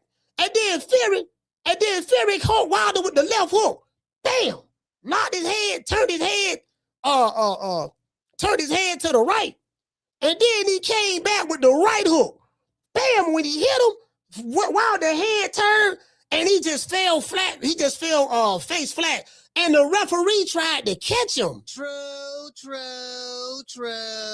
Bro, hey, Ramon, the referee, y'all remember that? The referee tried to catch him. And then they showed a picture of his baby mama, Telly. They showed a picture of Telly Swift out there in the audience, and she had her hands over her mouth with her eyes teared up. I thought he had them died. Malik Scott didn't even throw the towel in. Malik Scott didn't even save him. I had them teared up. I had water had them welled up in my eyes. I said, I don't want nobody thinking I'm soft. I had to go ahead and click and go to a commercial. True. Yeah, I had them play the video clip and went to I think I played Riley or something. I had to blow my nose and wipe my eyes real good and just make sure that couldn't nobody tell I was crying. I had no shed a tear too. Yeah, hey, I had no shed a tear too. You know what I mean? I ain't want nobody. I won money, but I ain't want nobody to see. I ain't want nobody to see that. I went finna get y'all niggas nothing to be talking about on YouTube. Yeah, dog, coach was crying, dog. That nigga was crying, dog. Like how Boss and she go, and Fag None was crying. Man, look here, bro. It's a video out there. Boss and she go and Fag None. Yeah, nigga, we finna get it back in blood. Come on, Wilder. Come on, Wilder. This was Fag None was saying, Wilder, come on, Wilder. He was doing that shit. Then motherfucking Boss and Shigo was hitting his chest. He had a black glove on. He had a Wakanda poster in the back. Shigo ain't even black, but he had a Wakanda poster in the back. He beat on his chest like, yeah, come on, Wilder. And then you get what I'm saying? And then Wilder had no got dropped them first 2 times in the third fight. And then Wilder had no drop Fury. Fury had no drop Wilder twice first. Wilder came back and I think in the 5th round and dropped Fury twice. Boy, everybody had no got happy. Nigga like, yeah, nigga, I'm trying to tell you, boy. Nigga, this shit over with. Fury, but guess what? Fury had them got up. The colonizer rose again twice. He had them got up. Then in the championship rounds, Wilder was exhausted. Fury went back to his dirty tactics. I said he don't put the air weights back in the gloves. It looked like Deontay Wilder water bottle was spiked. I say, damn, why he look? Hey, Chastity. I say, damn, why he looking? Cause Wilder was looking real drowsy in that fight. I say, damn, was he did Millie Scott spike his water? This nigga. I say, damn, why Wilder looking all drowsy? I say, damn, I wanted them Elite Sky because he had no fire Mark Breland for spiking the water bottle. But he looked worse. He looked drowsy this fight. I say, damn, I wonder, goddamn the nigga. Shit, okay, Mark Breland ain't there, so you can't blame Mark Breland. You know what I mean? Like, again, what was the common denominator? Malik Scott and JD's. I say, damn, JD's still. Motherfucking JD, that was the common denominator. Malik Scott and JD's. I say, oh my God. Anyway, y'all know what time it is, man. Anyway, before we get into the show, I want to give a special shout out to my sponsor, Foster. If you're in the city of Tampa, download the app Booksy. And you download the app Booksy and book an appointment for Foster's Barbershop. The address is right here below. Foster's Barbershop is located at 1923 West Main Street, West Tampa, Florida, 33607. Let them know that the old boy sent you Coach Malachi, and you will receive a 10% discount. Also, man, it's a high-end barbershop. It is what it is, man. So, if you're broke now, this barbershop might not be in your budget. You know what I mean? You got to spend $50 or better. You dig? So it is what it is. Let's give our sponsor, Foster, a round of applause. Yeah, man. Yeah, man. It is what it is, man. Shout out to Richardson Hitchins. Hey. Yeah. Oh, that look good.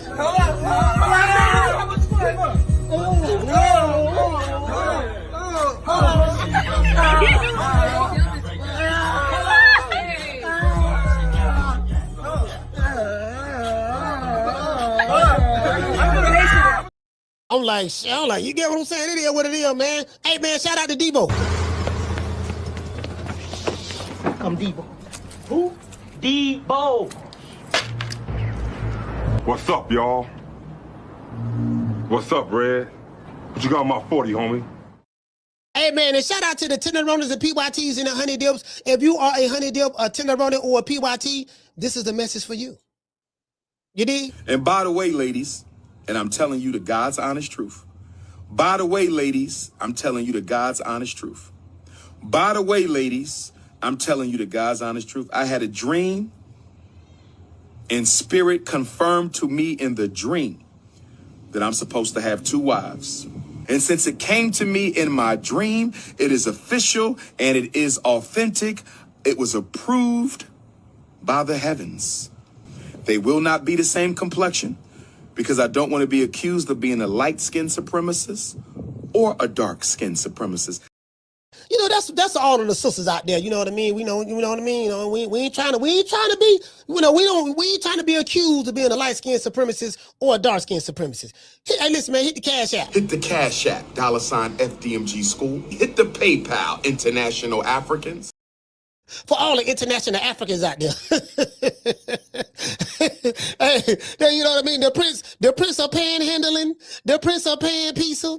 You dig? Listen, man, if you are a YN and you're about that life and you believe in committing crimes in the community, guess what? You better get in contact with my people at IT Bail Bonds. You're going to need them. Sitting in county jail right now for child support, driving on a suspended license, or a missed court date? Don't even trip. I made one phone call to IT Bail Bonds and they had me out the same day. No judgment, no games, just real people who move fast. If you or a loved one is locked up in the city of Tampa, call IT Bail Bonds at 813-231-2663. IT Bail Bonds is located at 6201 East Hillsborough Avenue, Tampa, Florida, 33610. IT Bail Bonds. When freedom is on the line, call IT. Yeah, you know, just when freedom is on the line, you know. Hey, you get what I'm saying? Y'all better be lucky I'm a Christian man. If I wasn't a Christian man, I'd probably be kicking in your ass. Be kicking off in your ass. Anyways. You know, assalamu alaikum, my brother.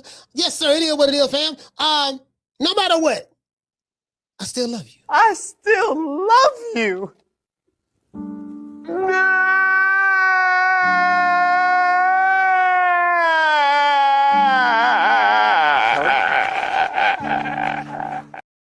All right, man, let's go over and see what Richardson. Let's go over. Let's see what's not Richardson Hitchins.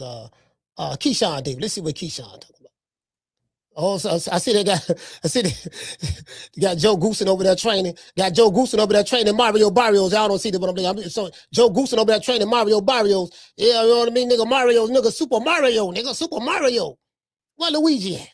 Anyway, let's see can I find what Keyshawn. Ooh, okay. Ooh, y'all see the bronze barber? Nigga, the bronze barber. Ooh, Lord help me. Go ahead and read. Hey, hold on. What Mr. Golden at? Mr. Golden, where you at, fam? Mr. Golden, where you at?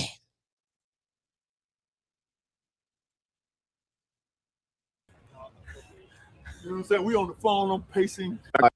I wasn't expecting that at all. You know what I mean? I was like, when I got the call and, you know, my manager them calling tomorrow. You know what I'm saying? We on the phone, I'm pacing, I'm back and forth. Like I said, it'd probably be, some type of burnt residue in my rug right now because of me going back and forth and stuff. I thought I smelled smoke, but yeah, I was excited though. I really was excited, and I was overwhelmed, you know, with joy. Do you want that smoke? Oh hell yeah, I want that smoke. I want all that smoke. We're gonna make signal out of that smoke, you know. He talking about Usyk. He talking about when he got the phone call, when Shelly Finkel got the phone call, that Usyk said he wanted Wilder. He said, brother. So I spoke to Usyk. He said, brother. I said, what's up? He said, I need another trophy. How do you say in English? I need another trophy. What you mean? Deontay Wilder, the bronze bomber. To this day. I say, yeah, what about him? I want to fight him next. You want to fight him next? He said, yeah, I want to fight him next. Man, come on, Usyk, man. You cherry picking at this point, man. You know that man ain't, you know that Wilder ain't, man, Wilder ain't good no more. I don't care. I still want him. True. He has big right hand.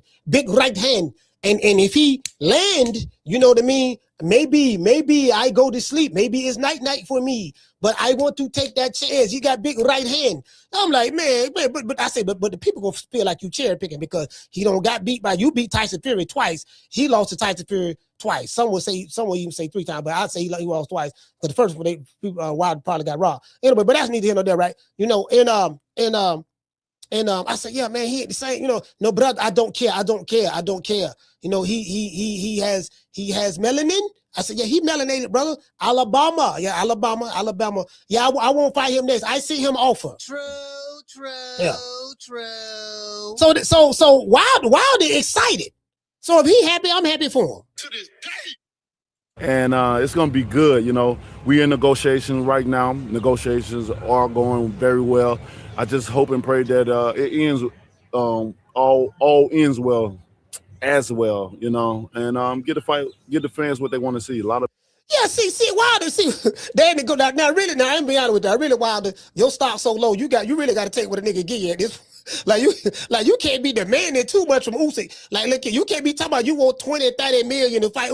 Look, fam, the man giving you an opportunity to become a unified champion, something that you never been. So really, you ain't in no position.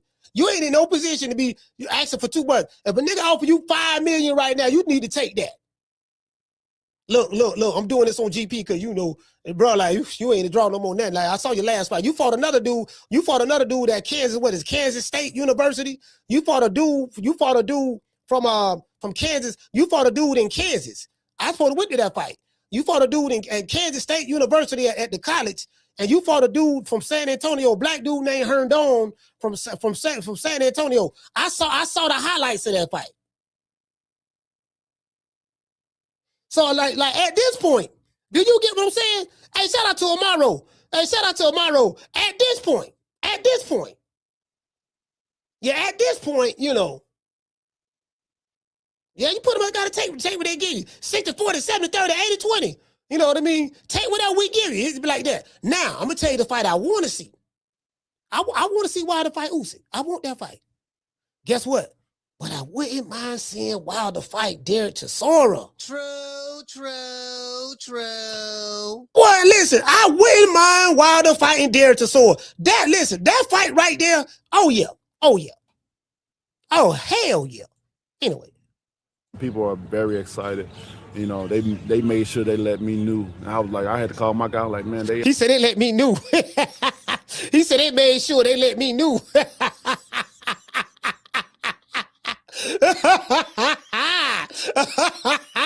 He said they made sure they let me know. Okay. I want to see. A lot of people are very excited. You know, they made sure they let me know. And I was like, I had to call my guy, like, man, they are really pumped for this fight. You know, so we'll see what happens, you know. You know, they think that. See, Usyk think he's slick. He think this shit sweet. See, we got to show him, see. That's what I'm trying to tell Mr. Goldie. We got to show him. See, we finna take back Zamunda with this one. This is gonna be the upset of the century. Hold on, let's see what these people talking about. These people talking about easy work. What the hell is man, these niggas on Twitter clowning wild. This dude talking about I need that money. The guy say you wrong if you disagree. This guy say Mate Usyk sick of fighting British heavyweights and he wants to change it up and fight an American to boost his legacy. Yeah, you know, this is what the dude saying right here in the chat right here. So, you know. Yeah, you know. Okay. Oh, let's look at this one. Let's look at this one. This Wilder and Dead. See, this Wilder and Dead boy, fam. Oh, this for the IBA. Oh, you know what? The IBA. Derek Chisora, Deontay Wilder. What is this? Okay. Two legends of the sport. Two legends in the sport. This is scary. But it gotta be. Yeah, but okay. See Joey Scott right there. You see Joey Scott right there. This Joey right here. Okay, got the security. You know what I'm saying? Ain't that this the fight? This the fight got to be in the UK though. It got to be in the UK. This is the fight right here though. Dale Boy and Wilder. That's the fight. To this day. Now that's the one. 50 for you right now.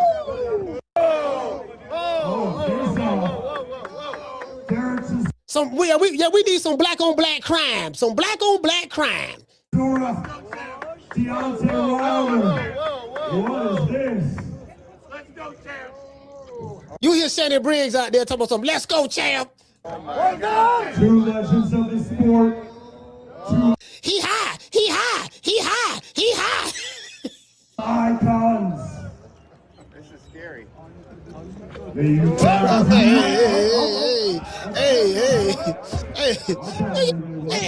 You know what I mean? So anyway, hold on. Let's go over to Kewshawn. Kewshawn said he don't fire everybody.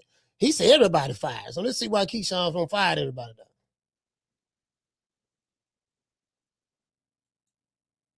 Let's see. Look, motherfucking Wilder said he ain't ducking no. Hold on. Oh, here it go right here. All right, let's see what's up. What are some of the things that you're doing to get yourself ready for 2026 in terms of like training aside from sparring with some people? Right, that's a great question. I changed my entire team. Everybody that I used to work with, I don't work with anymore. Everything is different. Everything is different. As far as I had to do a whole freaking circle check at the June, and everybody got deleted. So what I do different, everybody got deleted except for DB3. You know what I'm saying? Now we got a whole new team. We got a whole new system. You know what I'm saying? Only thing that changed was God. Only thing that stayed the same was God. Like, God stayed the same. Everything else changed. You know what I'm saying? And June was a big. What are some of the things that you're doing to... All right, let's break this down. Get yourself ready for 2026 in terms of like training aside from sparring with some people? Right, that's a great question. I changed my entire team. Everybody that I used to work with, I don't work with anymore. Everything is different. Everything is different. So he say he changed his entire team. Change is not always bad. You know what I mean? The question I have, this is the question I would have. Like the interviewer, because this is a snippet of that's on Fight Hype. I didn't get a chance to hear it in its entirety.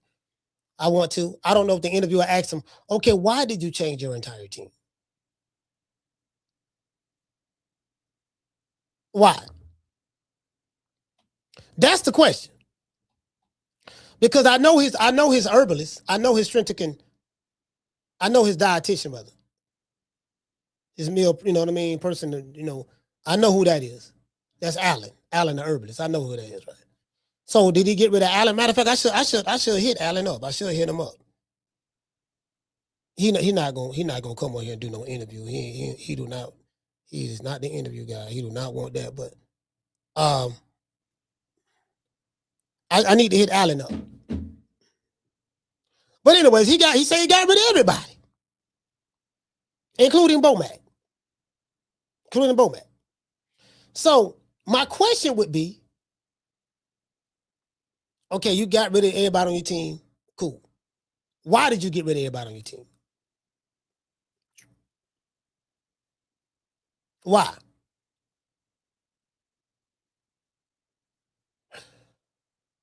I think by Kewshawn not fighting, he didn't get paid.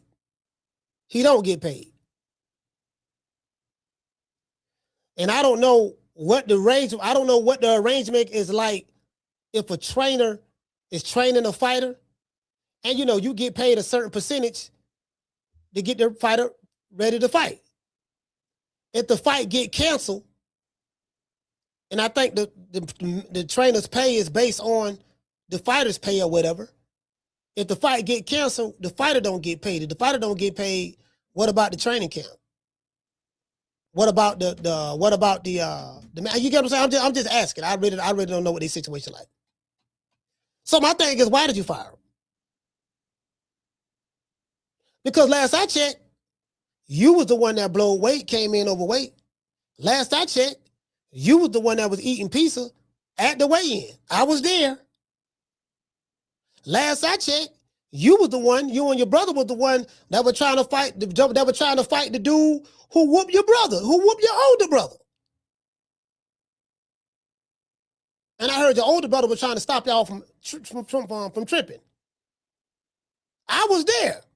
I was right there. It happened right there in the hallway. You know what I mean? I'm standing right here, right when you walk in, through the arena. Standing right there, Timothy Bradley to my left, up top, televising. To my right, where all the people in the media sit at. I'm right there, and then you got the catwalk right there. So you get what I'm saying? Was that their fault? Was that their fault? Was there any accountability?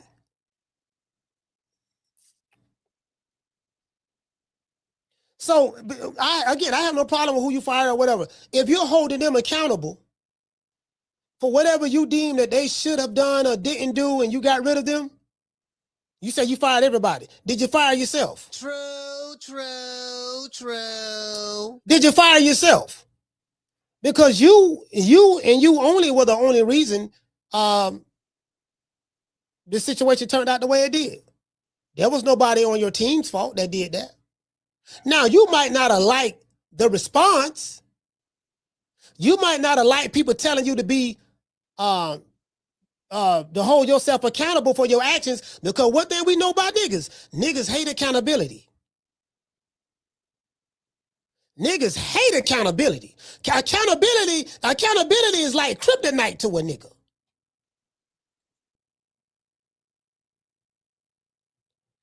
All the stuff that you did yourself, niggas hate accountability. Accountability is like, it's like sunlight to a vampire.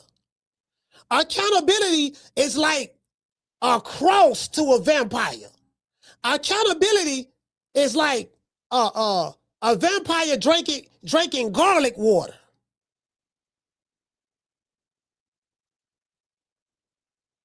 Accountability is like a silver bullet to a werewolf.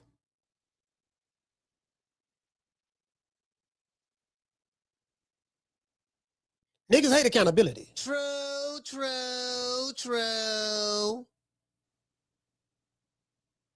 Niggas hate accountability. I'm telling you that right now. You like social media is full of lack of accountability. Keeping it real, dog. Keeping it real without accountability. I'm a real nigga, dog. That's the problem. You're a real nigga.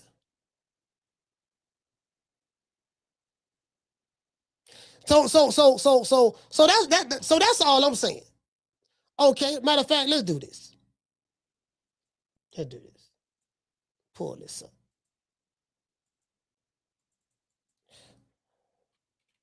I'm gonna drop the phone lines. Hold on.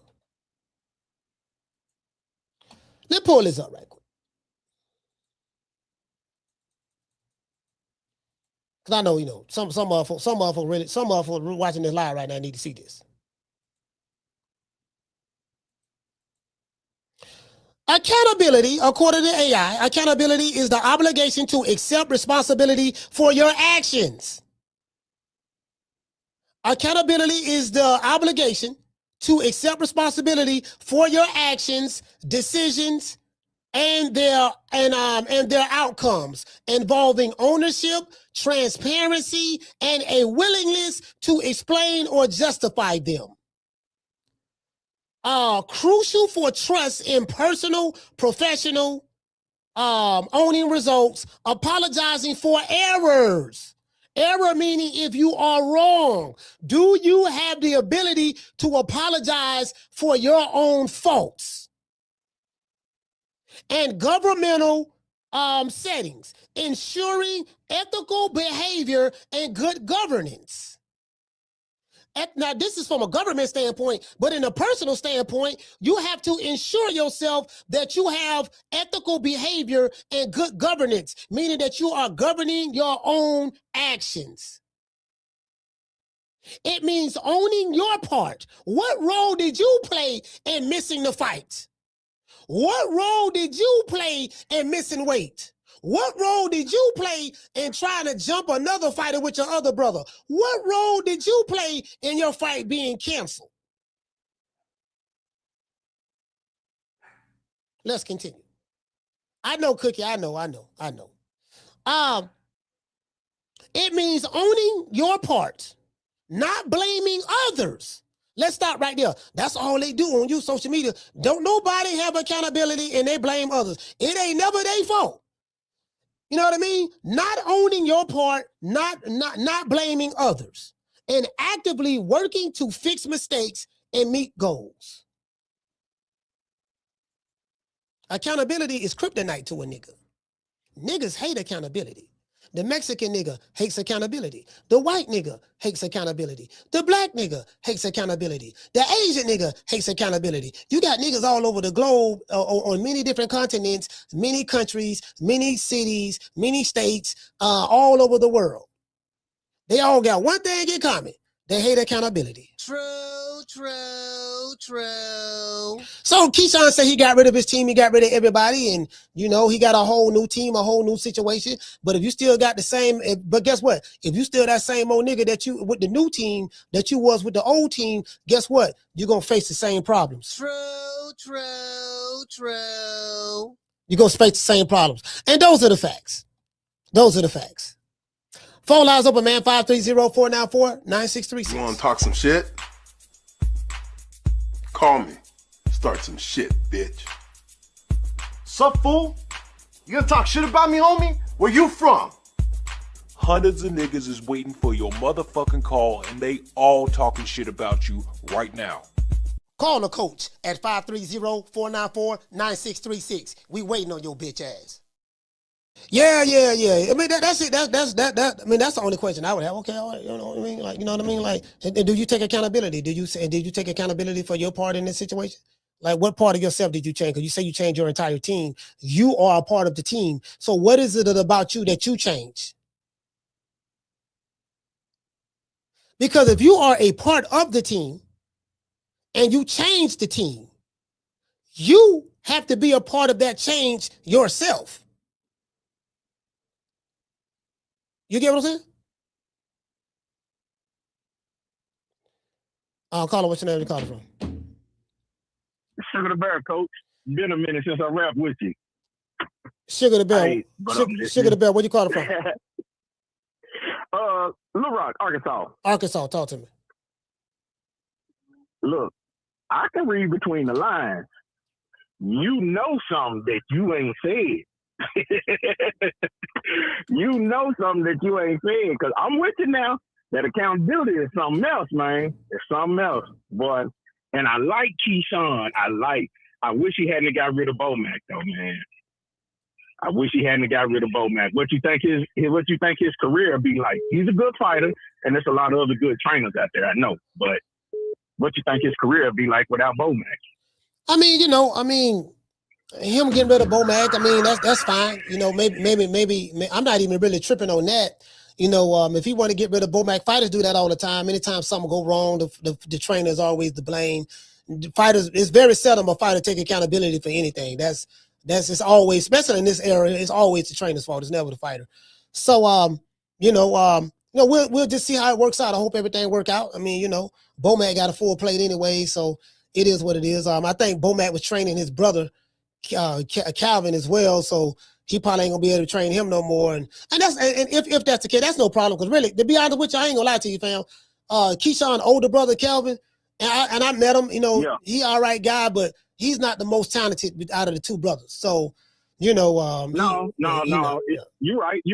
It's Keyshawn and that younger brother. Yeah, I seen that younger brother that in that fight, man. Boy, his full counters was beautiful, bro. Yeah. He just did not want to get hit, man. And he'll snatch back, man, and then come right back with something. I said, ooh, he got a lot of potential. That youngest brother, yeah, he got a lot of potential. Yeah, he do. And they with Jay Prince now. They signed with Jay Prince. So Keyshawn is with Jay Prince. Shakur is with Jay Prince. So we know they ain't never fighting. No, absolutely not. Absolutely not. Absolutely not. Hey, I told my cousin that last night too, man. It's funny you said that, man. I said, man, no, that ain't happening, cuz. That's my brother. You know what I mean? My brother. All right, man. Shout out to Sugar the Bell, man. Hey, go ahead, bro. I appreciate it, Coach, man. You have a good one and stay up, bro. All right, salute, fam. Yeah, man. Yeah, that's my brother, bro. Y'all, hold on. Caller, hold on. Do y'all know what a brother is? Do anybody in the chat know what a brother is? A brother. Do anybody know what that is? Me personally, I didn't know what a brother was until I heard my good brother Errol Spence say it. Bro, what's wrong with this nigga, bro? His girlfriend.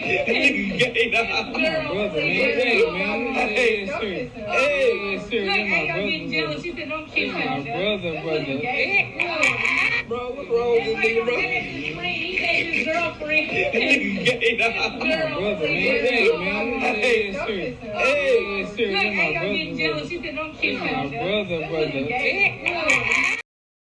Yeah, brother. You know what I mean? I don't know, you know what I mean? They brother, or, is that something like kissing cousins? Or I really don't know. I don't know. Caller, what's your name? Where you calling from? Coach, what's up? Man, it's Corey from Miami. What's up there, bro? Man, Corey from Miami, talk to me, brother. Well, what's funny? Coach say your brother. Coach say brother. Hey. Coach, brother. Hey, these niggas on here kissing.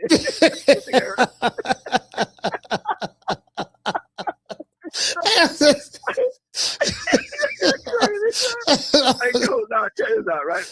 Coach, check this out, right, bro? Look. But nah, for real though, man.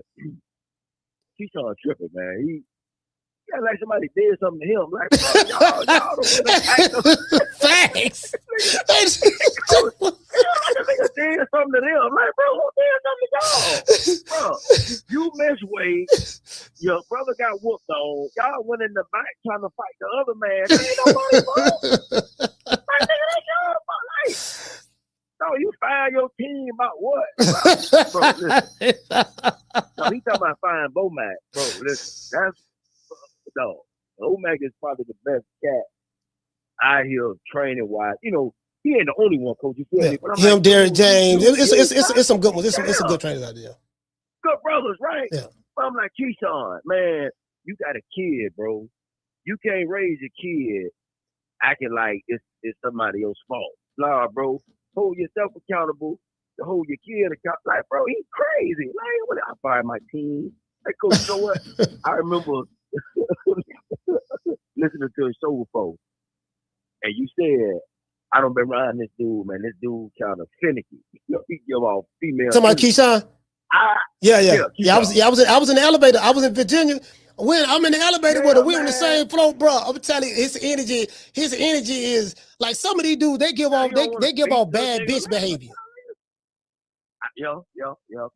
They give off bad. I'm a bad bitch. I'm a bad bitch. Like they give off Carissa Shields type energy. Nah, for real. I'm dead serious, bro. For real. I know. Yeah, man. Cause he coming off like he a victim, bro. You're not a victim. Like, what's wrong with you, man? Bro, I don't know, man. Hey, Coach, great show, brother. Appreciate everything you do, big dog. Hey, shout out to Corey, man. Miami stand up. 305. Born and raised in the county of Dade.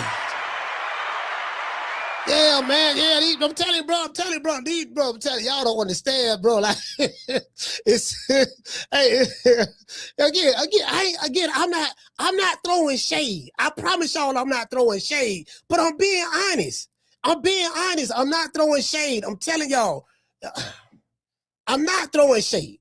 You know, but I'm gonna say this. I understand why Keyshawn and Shakur get along.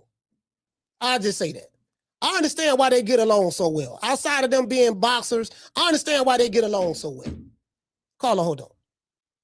You know, again, some of these dudes, they be giving off bad bitch energy. I'm telling you, bro. They be giving off, I'm a bad bitch. Look at my Birkin bag. Nigga, don't talk to me. I don't like what you said about me on Twitter. Anyway, I'm gonna knock your fuck ass out. You better ask somebody about me. I'm really like that. And I'm like, man, these niggas be like, okay, you know, and then because like when you do interviews with them, they want you to be like an LA sucker nigga nutsack. You know how like these, they you know, like you gotta give off some passive energy. You can't be giving off no alpha male energy when you interviewing these niggas. They want you to be passive. Oh, yes, how you doing? How you doing? How you doing, Key? How you doing, Shakur? Yo, are you okay? Yes, you know, I mean, is there any way I can talk to you over here in the corner, just us two by ourselves? You know what I mean? They want a nigga to approach them like that. To make them, yeah, nigga, no, yeah, nigga. You see what I'm saying? He already know what time it is. I like your energy. I like your energy, shawty. Shawty, I like your energy. You know what I mean? You recognizing what it is. I'm like, no, I'm recognizing what it ain't. True. I'm like, yeah, I'm good, baby boy. I'm good. Carla, what's your name? Where you calling from? What's up, Coach? Damien from Detroit. Damien from Detroit. Talk to me. Yeah, Coach. I think you know a little bit more, like my man said, but I'm gonna give you what I paid attention to after the fight. Bomac kind of hinted to Kewshawn not being disciplined again. Yeah, he kind of hinted to that. And Kewshawn got that chip on his shoulder like he's better than what he is. Yeah. I think, like, I think his rise went to his head a little bit because Keyshawn still got flaws. He got some flaws. That bad bitch energy, that's why them two get along, though, Coach. That's why they brother. That's why they ain't gonna fight. You know, somebody say something to either one of them on Twitter, they attacking you. Say that shit about me, man. Like, bro, like people is entitled to their opinion. You a household name in boxing, so people gonna have their opinion about this, especially these podcasts, man. These dudes just like an asshole. They all got an opinion. Yeah. Facts. But, fact, yeah.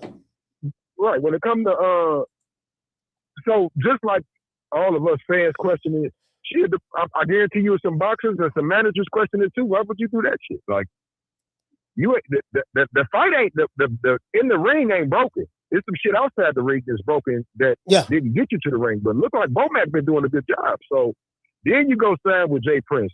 Further information, your ass don't want to fight Shakur. And you talked all that shit to Abdullah. We know you ain't fighting him neither. Like, I'm going to be real with you. That last fight kind of let me know, I think Keyshawn got a little fear. I don't think this shit got nothing to do with nothing else. I think he a little scared, bro. I don't think he want to fight Shakur. I definitely don't think he want none of Abdullah. And I think he was a little scared that De Los Santos was going to have a little work for him, bro. When I say scared, not scared like he's scared to fight him, but shit, scared that I may lose. So that bad bitch energy worked against him, had him eating food, and he was jittery, and and then the aftermath of that fight that night, like character, bro. Yeah,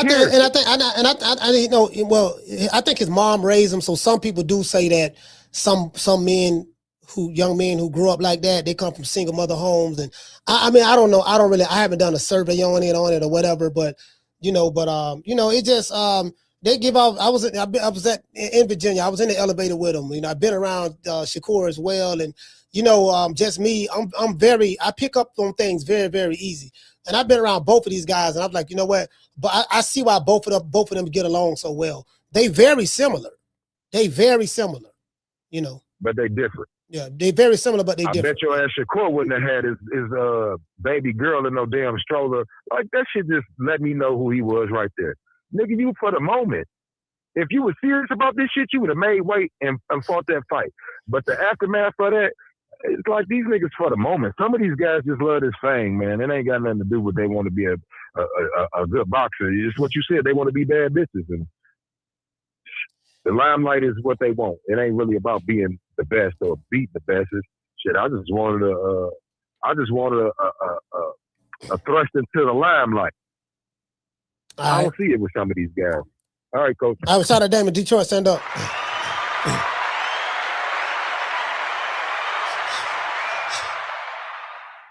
Hey, y'all remember that song by Trina? I'm the baddest bitch. Who's bad? You need a grand just speak to me. Nigga be like, nigga, don't say nothing to me. Don't say nothing to me. Don't talk to me. Don't talk to me. Don't talk to me. Don't talk to me. Don't talk to me. Don't talk to me. Don't say nothing to me. Don't say nothing to me. Don't talk to me. Don't say nothing to me. Don't talk to me. Don't talk to me. Don't say nothing to me. Don't say nothing to me. Yeah, matter of fact, you see me over here. Don't talk to me. Don't say nothing to me. Why ain't nobody saying nothing to me? Why don't nobody want to give me an interview? I don't like you. Who you with? Who you with again? Who you with again? Oh yeah, you Coach Malachi. Oh, you that nigga that be talking about something true. Oh, you the nigga that be talking about something. Oh yeah, you the nigga be talking about something. We got bad bitch energy, huh? Who a bad bitch now? Don't talk to me. Don't talk to me. No, you can't get no interview. Don't ask me for an interview. Why you ain't asking me for an interview? I want to get your interview, but you don't want to ask me for an interview. Why? You get what I'm saying? Like, come on, fam. True. I'm telling you, but listen, these niggas got it bad. Hurting the group. I'm the best thing ever happened to this damn group. Nobody's bigger than the group. Y'all ain't stupid. I'm the one selling the records. They coming to see me. They coming to see the Temptations. Ain't nobody coming to see you, Otis. Niggas be rolling their necks like hoes, and you know what I mean. You know what I mean? Nigga be doing this. Nigga be doing that. Bro, listen. I saw Mama Ho field. Listen, y'all check this out. Hold on. Sorry about that. Yeah, nigga. I'm talking about. Nigga be rolling their neck. Nigga be rolling their neck like hoe. Nigga be like this here. You get what I'm saying? Nigga be like, yeah, you know what I mean. They doing rolling their neck and shit. I saw Mama Ho. I was like, I seen Mama Ho roll her neck one time in the interview. She was like, you know what I mean? And Mike's son, what do you mean? Abdullah don't know. Abdullah don't want none of Mike's son. Abdullah don't want none of my son. You better ask somebody about my son. Do you know what my son did to Abdullah back in sparring? Back in sparring, like Jamel Charlo be doing that same thing, popping his neck. Jamel Charlo be popping his neck. Dude, like Jamel Charlo will cock his head to the side and all that. I say, man, I'll call it. Hold on. I say, Jamel Charlo, he another one. He give off that bad bitch energy. Jamel Charlo, always mad, cocking his neck back, like he the hardest nigga on the planet. I remember I was talking to Bud about Jamel. He said, man, that nigga soft as hell. That's what Bud told me. See, man, now he'll whoop my ass, of course, but he said, man, that nigga soft. He said, man, all that looking all mean and mad and gangster and shit. He said, Jamel Charlo, ain't nobody scared. He said, that shit a front. Bomac told me the same thing. He said, that shit a front. He said, boy, to whoop his motherfucking ass. Boy, like, man, I beat the brakes off that dude, man. That shit a front. Ain't nobody scared of him. Jamel won't run like he the hardest nigga on the planet. That's why I was mad when he fought Canelo. He ran for 12 rounds. Carter, what's your name? Where you calling from? I'm calling from Pittsburgh. My name is Tracy. Tracy from Pittsburgh. Talk to me. I wanted to call your show. I finally got through. I wanted to tell you you've done an amazing job with a host party with Debo Dad and the other guy. I didn't even have to watch the fight. And I also wanted to ask you, where did the music come from your intro? I love that music. Well, I got a cousin. I have a cousin. He's with this production crew online. I forgot their name. He's out of Miami, but he's with a production crew, and they be selling beats online. You probably heard of the company, but I forgot. But he let me hear it. I was like, man, he hit me up. I was, when I was in Miami, I talked to him. I was like, cuzzo, man, I need like an intro or something for my show. And he just had a bunch of beats he would let me listen to, and I bought like 4 of them from him. Gave him a couple dollars for it. And so that's it. It was just an instrumental. He was like, man, you can have them. He gave it to me for little or nothing, to be honest with you. I thought it was from a music song, and I'm like, I've never heard that song, but I love that intro, and that's how I started watching you. And then I grew, to continue watching you. But you have me laughing, dying laughing. I love your commentary. It's just great, and I'm a fan. And I finally got through to ask you that question and let you know, you're hilarious, and I enjoy watching you. I appreciate. But that's all for today. I don't have nothing to say about the show because I just tuned in. What's the weather like in Pittsburgh right now today? We got a little bit of snow, 40-something degrees. 40? Yeah, I think it's like 40-something degrees. That ain't bad. That ain't bad for Pittsburgh. 40-something ain't bad. No, it's not bad. I lost my father today. I haven't been outside yet, so. What happened? I lost my father yesterday. Oh, I'm sorry to hear that. Yeah, man. Yeah.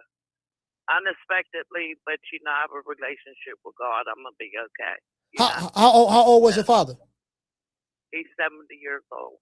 70, and he was my diva. Yeah. I'm sorry to hear that. Sorry to hear that, Tracy. No, thank you. All right. Nice talking to you, Coach. All right, salute. Shout out to Tracy. You keep me on my toes. All right, I appreciate you. Yeah. Yeah, you know what I'm saying? Like, yeah, man, I know a lot of people out there going through stuff. See, that's another thing too, right? See, that's another thing, right? See, when I started this podcast, fam, I had no idea that I would still be doing this podcast. Next month to be 5 years. Next month to be our 5th year anniversary. Actually, January the 1st. I think that was the first video I dropped, January the 1st. First video I dropped. Well, you know what? I think I dropped something before that, but what happened was it wasn't about boxing. It was some shit. Because I remember I told y'all my channel was going to be about race, religion, and politics. But I'm glad I didn't do that. If I would have did it, I'll probably have one of the biggest political channels on YouTube. My political commentary is something else. You get what I'm saying? Because my take on politics and stuff. But it's 3 things I don't talk. It's 3 things I don't talk about with people. Race, religion, and politics. Those are the 3 topics that I would never have conversations with anybody in the chat about or anybody outside of the chat about. I don't, you know what I mean? I don't, cause I don't done that a lot. I've been doing that a lot of my years already. Used to have debates and stuff like that. And I'm just not in that space anymore. I was in that space in the 90s. I was in that space in the 2000s. 2000s all the way up to about, when I say 2000s, I mean probably about 2008-ish, 2009-ish. After that, I'm not in that space anymore. And you know what I mean? So I think I dropped my first boxing shit. I think January the 1st. I had no idea we'll still be doing this to this day. So, but I say all that to say this, man. Like I didn't know that this show was going to affect so many people's lives. I didn't know that. Cause a lot of times you be doing shit and you just be doing it just to be doing it. Like, hold on, let me show y'all this here.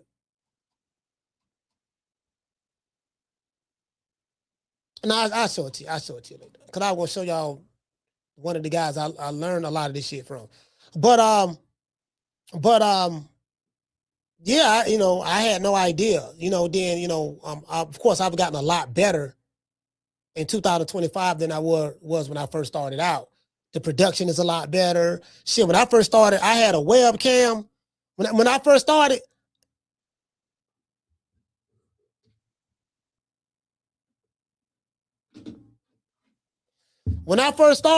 this was the phone I had. When I first started this podcast, this is an iPhone 7 something. That's 7 Plus. When I first started this podcast, this was the phone I had right here. And I used to shoot. I used to have a green screen behind me and all that stuff there. I did all of that with this phone. And then when I started going live, I had a MacBook. I had got a MacBook Air. I still have it upstairs. I'll call it. Hold on. And then I switched to the MacBook Pro. I have that right here to my right. I had webcams, and then I started learning, just got better, and now, then I eventually figured out, once I moved back here to Tampa, I figured out, okay, got to get a soundboard. I ended up getting that. Then I started buying cameras. I got a Canon. We're using the Canon right now, the Canon R10. I got the Canon R10 right now.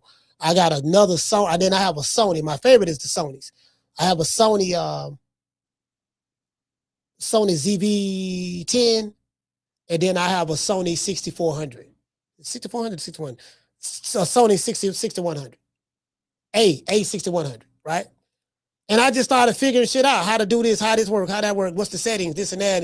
And just over the years, you just started learning shit and figuring shit out. Then I got a lot of paid tools I use. I use Canva, the pro version. I use, what's this one right here? I use CapCut, the pro version. I use another software called Opus Plus, the pro version. So I'm spending money. I use I got ChatGPT, the pro version of it. There's some shit I'm doing with that. And there's a whole lot of other shit I have. A lot of shit I pay for monthly, like just to run this show. So Carla, what's your name? Where you calling from? Ben from Houston. Ben from A-Sound, talk to me. What's going on with you, coach? Salute, fam. Man, I don't think, man, but Keyshawn, all he had to do, bro, is after all that stuff happened, all he had to do was the very next day, man, get on anybody's podcast and just own up. Everybody would have forgave him, you know what I'm saying, right away, because you're holding yourself accountable. And the show would have went on. Because I think with his mouth, running the way, he could be big in boxing because, people just tend to like people that run their mouth like that. For some reason or another, he could be big, but at some point you got to man up, you know what I'm saying, and be responsible for yourself, man. You can't be pointing the finger at the next person all of the time, man, because most of the time things that happen to us, we bring on ourselves. You know what I mean? Yes, sir. Yes, sir. You're right about that, because if you're always pointing the finger, you can never correct the wrong because you don't see any wrong. So that's why accountability, right. That's why accountability is very important. Like me, I have a level of humility with myself to where, I can sit back and say, I was wrong about that. And I need, yeah. Go ahead, Paul. I'm sorry about that. No. I was just saying, like you got to have that, and and if you're wrong about something, the only you want to be right. You want to correct the wrong. So, but right. The only way to correct the wrong, you have to acknowledge that you was wrong in the first place. If you don't acknowledge that you're Right. wrong, guess what? You're gonna do the same shit again. There's really no accountability. It's never your fault. It's everybody else's fault but yours. You know, so That's a fact. And the last thing is, man, we need to hurry up and get some kind of fight, man, because as much as I enjoy your show, Coach, and much as I, we all appreciate you, I like that coach that's on full of that gas, man. You got everybody just cracking up. Oh yeah. You know what I'm saying? That's the coach we all be looking for every day, man, on the pool. I mean, we gonna support you and got your back, but man, I can't even reel you in. You ain't did shit for me to even Talking about today? You know what I'm saying? And well, go ahead. No. I smoked a little something today earlier. You know what I mean? But I'm just, today is just making me chill right now. Today I'm just chilling, feeling good. You know, sometimes I got a different strand. The other strand called Goofies. That's the shit that had me laughing a lot so much. But then too, guess what? I didn't hit the bong. See, I didn't hit the bong. If I'd hit the bong, I would have been on that, man. We need you on that Goofy, man, every day. I got on the cool, man. We want you on that Goofy. And if you think, okay, I'll tell you what to do, Coach. I tell you what to do. Put up a poll, man. Just put up a poll and see who wants you on that Goofy and see who wants you on that regular, man. I mean, not Reggie, but that regular. I guarantee you. No, 80+% of your people gonna say they gonna want you on that Goofy, man. Hold on. I got gas now. I got gas in this bag. Shit, I got gas in this bag. Yeah, hold on now. Wait a minute now. I got some shit in here now. Shit. I smoked. I smoked it. We want you on that Goofy, man. All right. But shout out to being A-Sound. Yeah, we want you on that Goofy, man. All right, brother. Salute, fam. Later. Yeah. Yeah, hold on. Hey, Ron. Shout out to the Boston Don. I keep some gas now. Hey, shout out to Bruce. Bruce say now he's showing off. Hey, Bruce say now he's showing off. Hey, Bruce, man, shit. No, you be the one showing off. Man, hey, hold on, Bruce. You be the one showing off. Shit, Bruce got the bongs and everything. Man, shit, Bruce. I got that medical grade. I'm like Bruce, but I think Bruce got medical too. I got that medical grade. Yeah, man. I'm like, you get what I'm saying? Man, shit. No, it's just that what it is. I'm telling you what it is. I didn't hit that bong. See, that bong hit different. I got my little pre-roll and shit. I can roll and put it in that. But smoking it, right, here go my smoke it in the cones. Can I have my cones? You get what I'm saying? Like smoking it in a cone and taking a third of that, if that, not even a third, a third too much. And then taking about this much and smoking it in the bong with the ice water. You got to have ice water. The water have to be cold and you got to have ice in it. Bro, it's a whole nother high. True.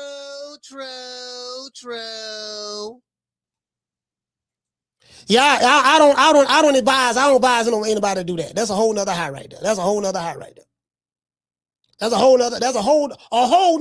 Now, that's not a word. Whole nother is not a word. That's some shit that we made up in the hood. That's a whole nother, you know what I mean? Like, yeah, that bong gonna take it times 10. You know, and it has the type of effect on it. Like again, I told y'all, I smoke shit that come with instructions. All right, let's see. What did she say? It says, now this is called Crippy. Crippy indica. This is Crippy, right? And they have like side effects. Makes you feel euphoric, makes you laugh. Some shit you have may have you paranoid, makes you feel, you get what I'm saying? Like this shit just make you feel. Whatever feel mean, that's what it does. It makes you feel. And I ain't gonna lie to you, bro. Like when you on this shit right here, you just really don't want to be, really don't want to be bothered. You ain't trying to talk to no women. Yeah, you ain't gonna be no thirsty nigga. Not on this. You ain't gonna be no, I'm trying to holler at her and try to get out of. Nah, this shit gonna have you chill. You gonna be in your own world. You gonna be one with yourself. Do you get what I'm saying? You're going to be like this shit here. You're going to be one with yourself. You're going to be able to go out, whether you're a man or a woman. You smoke this, you're going to be one with yourself. You're going to be able to go outside on a patio or go outside of your neighborhood and walk, and the wind is going to feel different. Your thoughts are going to become a lot deeper. Did you get what I'm saying? And this is how you know when your thoughts become deeper. When your thoughts have thoughts. When your thoughts start having thoughts. You get what I'm saying? So yeah, you know. Carla, what's your name? You call it from? Carla, what's your name? You call it from? This Reese from East Oakland. What's up, Coach? Reese from Oakland, talk to me. Yo, so I'm checking you out, right? And I feel like you nailing it as far as talking about how some of these boxers be having that bad bitch mentality, having their nose on the end and shit. And I feel like I go back to that date when you was out there. And I don't know if you remember, a lot of us was, you know, like showing you love because you was giving us a play-by-play as far as before ESPN and everybody did that. He didn't make weight.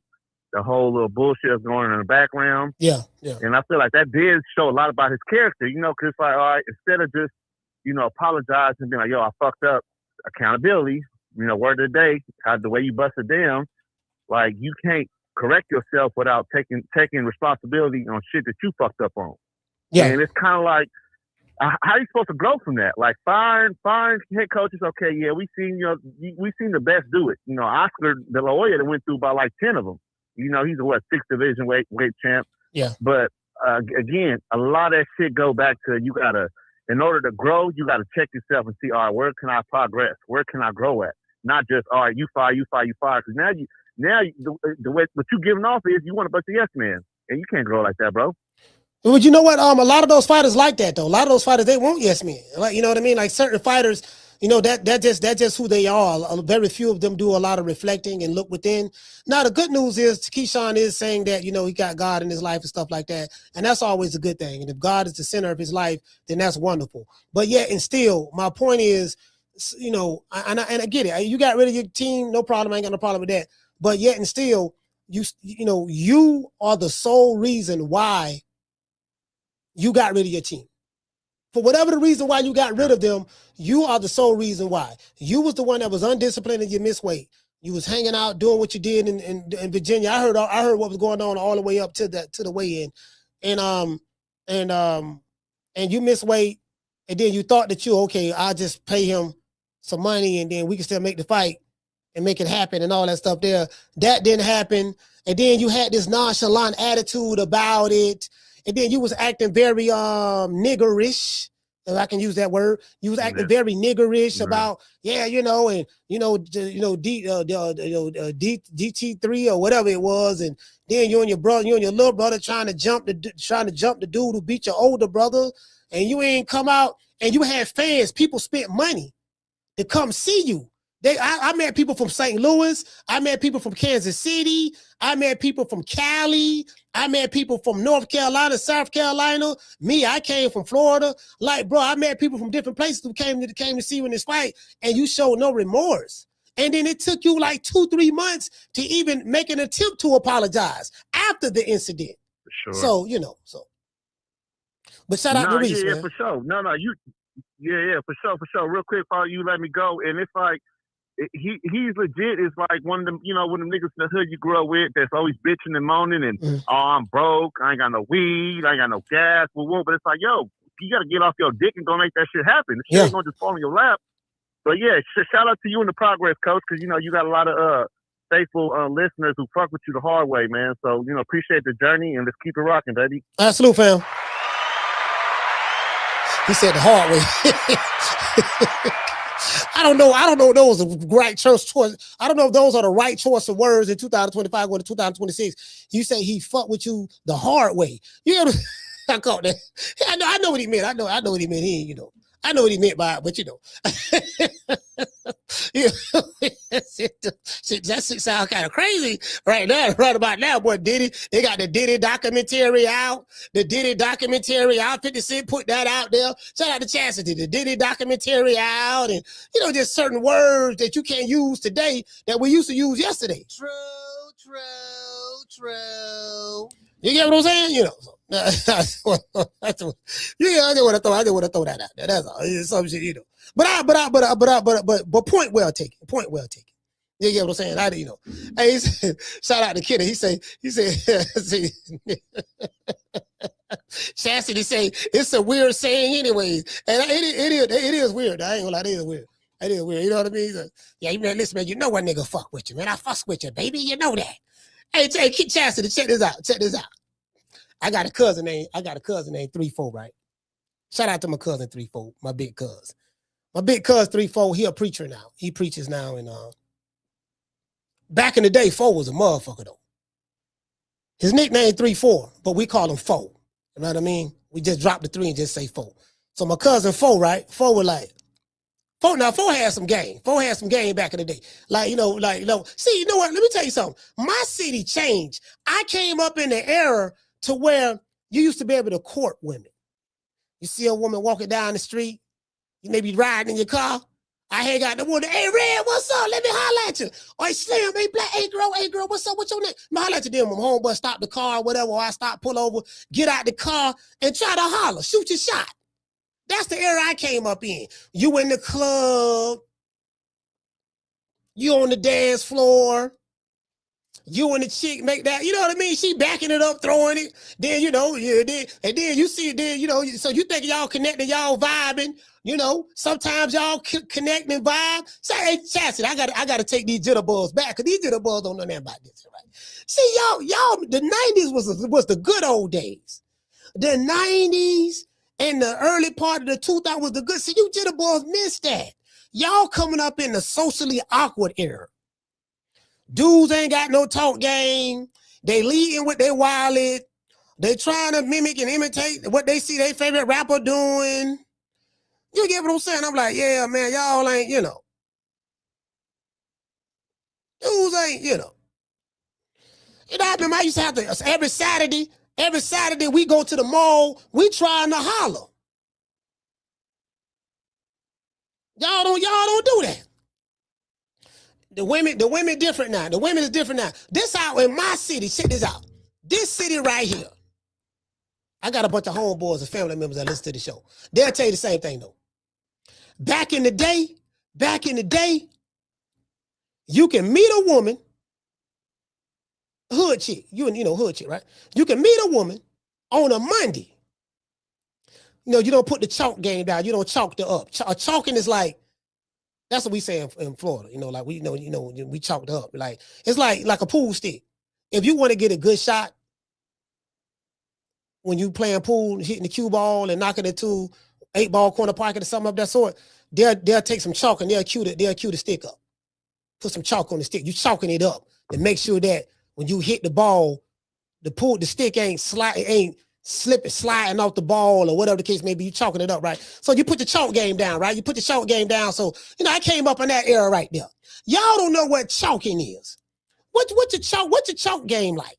You know what I mean? Not talk game, chalk. What's your chalk game like? What you said to her? But my cousin 3-4 was smooth. My cousin came up to the chick. I'm laughing like a motherfucker because he's funny. But he was dead serious. And she fell for it. He say, look here. My cousin I think he was sipping on some yak or something, cognac or something, right? A Hennessy or whatever, right? He say, look here. My cousin was tall. My cousin like 6 feet tall, something like that. He say, I forgot the girl's name. I think her name was Mika or Mika or Lita or something. I forgot her name. He say, look here, check this out. He say, you know a nigga liking you, right? You know a nigga liking you. Chastity, you know a nigga liking you, right? You know a nigga liking you. No, I've been trying to holler at you for a minute now. Why you doing like that? You get what I'm saying? So she's sitting there looking like she's unimpressed, right? But my cousin shooting this shot. I said, oh shit, he got her. Because he don't made her laugh. Once he made her laugh, he got her. I said, yeah, he don't made her laugh. He got her now. My cousin funny than a motherfucker. He said, come on. He said, come on now. You know what nigga liking you. She say, I know a nigga liking me. You know what? She say, how you gonna talk to me like that? Come on, you know what nigga liking you, man. I've been trying to holler at you for a minute now. Every time I turn around, you shooting me down. So she was like, She was like, well, with my baby daddy, you know who my baby daddy is and all that stuff there. Look, whatever you got going on with you and your baby daddy, I ain't got nothing to do with that. I ain't trying to get in the way of that. You get what I'm saying? I'm just saying, just make some room for me. That's all I'm saying.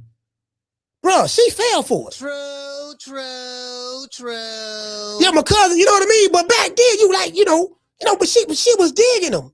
She ain't fall for it because she was lame. She fell for it because she was digging his rap.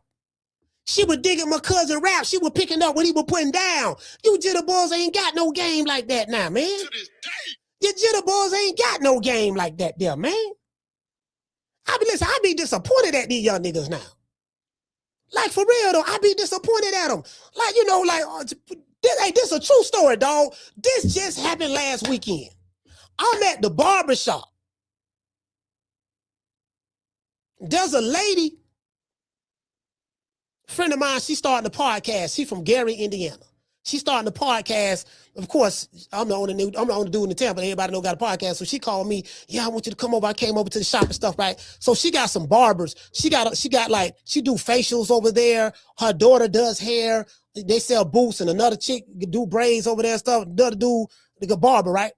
Her daughter beautiful. She a red. Now the mama a red bone. She got two beautiful daughters. I'm talking about they pretty as hell, fine as all outdoors. That's what for God, right? Anyways. Her barber, a young dude with some dreads. He like her. He want to holler. But he's scared to death. How do I know? He told me this.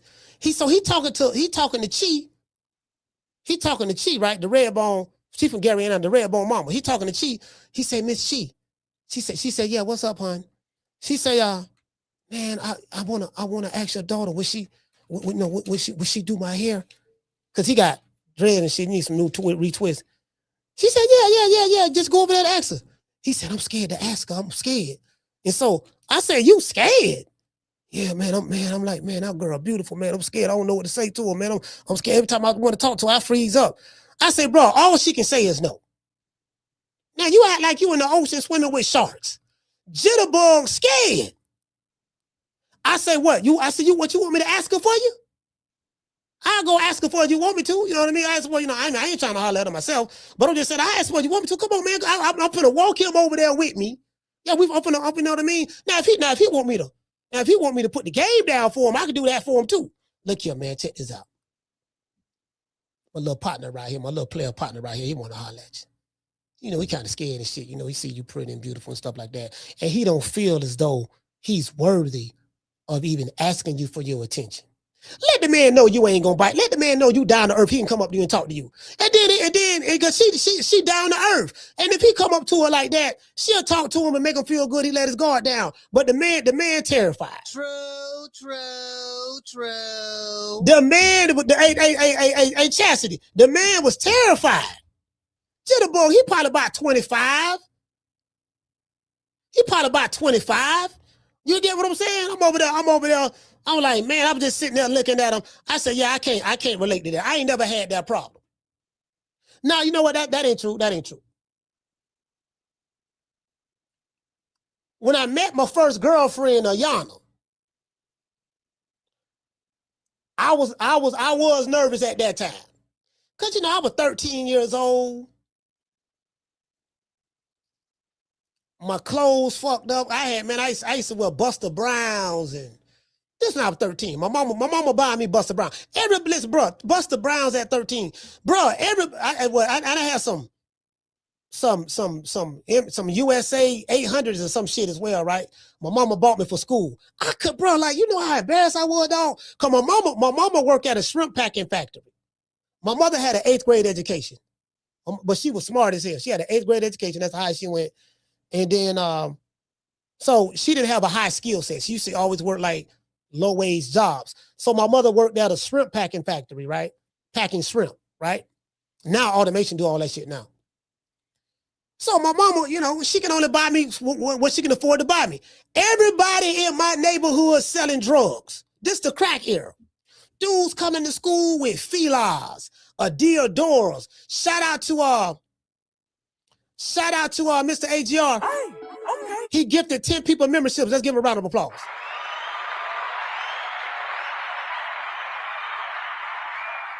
Bro, like, that's how I learned how to take care of stuff. Like me, I'm a very clean man. Very clean, keep myself groomed, smell good, all that, right? I got that from my mom and my uncles and stuff like that, right? My uncle said, you always want to be smelling good, boy. Always want to look good when you step out, right? And then all the peer pressure, right? So all my homeboys, they got corduroys, silk shirts, fisherman hats, bucket hats. These niggas got cars, music in the back. And back then, all the chicks in high school, all the chicks in school, they like the older guys. This what was going on back then. They like the older niggas, like the older cats who had after school. You see niggas who graduated 4-5 years ago. They waiting across the street for the school to let out.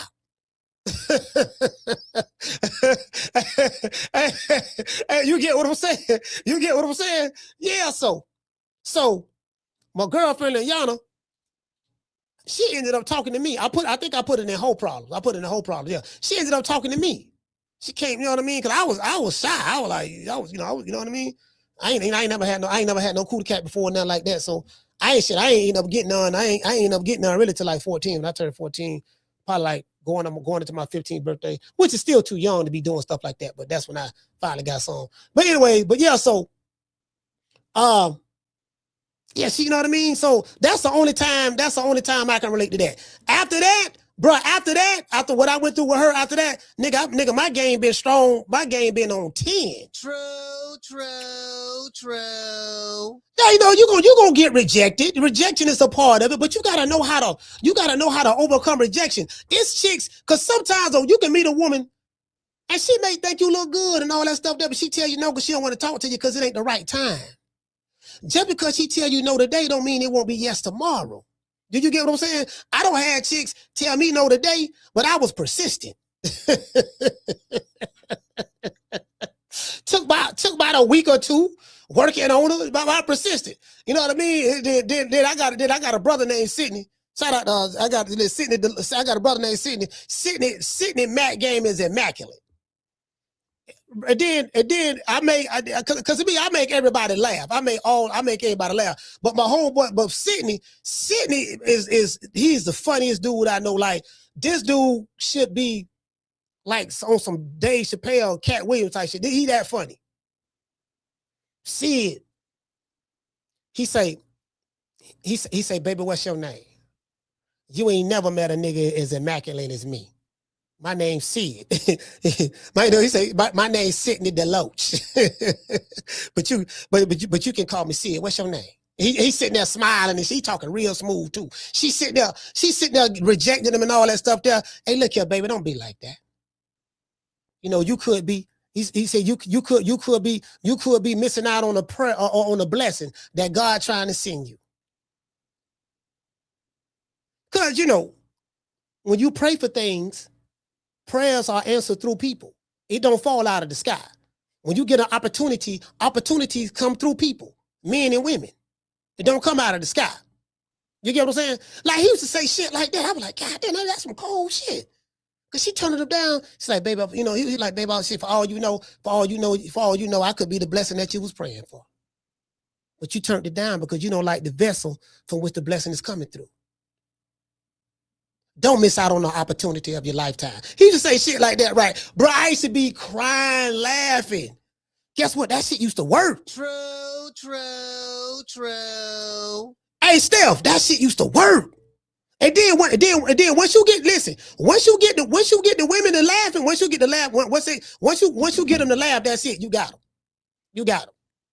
Once you get them to laugh, that's it. Shout out to Keisha Bless. Once you get them to laugh, that's it. Dudes ain't got no person. You had to have personality back then. Y'all call it swag now. It would have been swag back then. You get what I'm saying? They ain't got that. They ain't got that no more. They ain't got that no more. You get what I'm saying? Hey, shout out to Miss Bipella. She said, I think everyone has an uncle like that. Okay. You talking to these Jennifer. See, listen. I'm gonna tell y'all right now. I'm gonna be the old dude that's sitting on the porch Talking to the jitterbug. Hey, jitterbug, come here. Look here, boy. Look here. Let me sit down. Let me tell you something. Boy, let me tell you something now. What's the problem? What's wrong? Man, that's gonna be me. I'm gonna be the old nigga giving up all the jitterbug. Check this out, jitterbug. What's going on?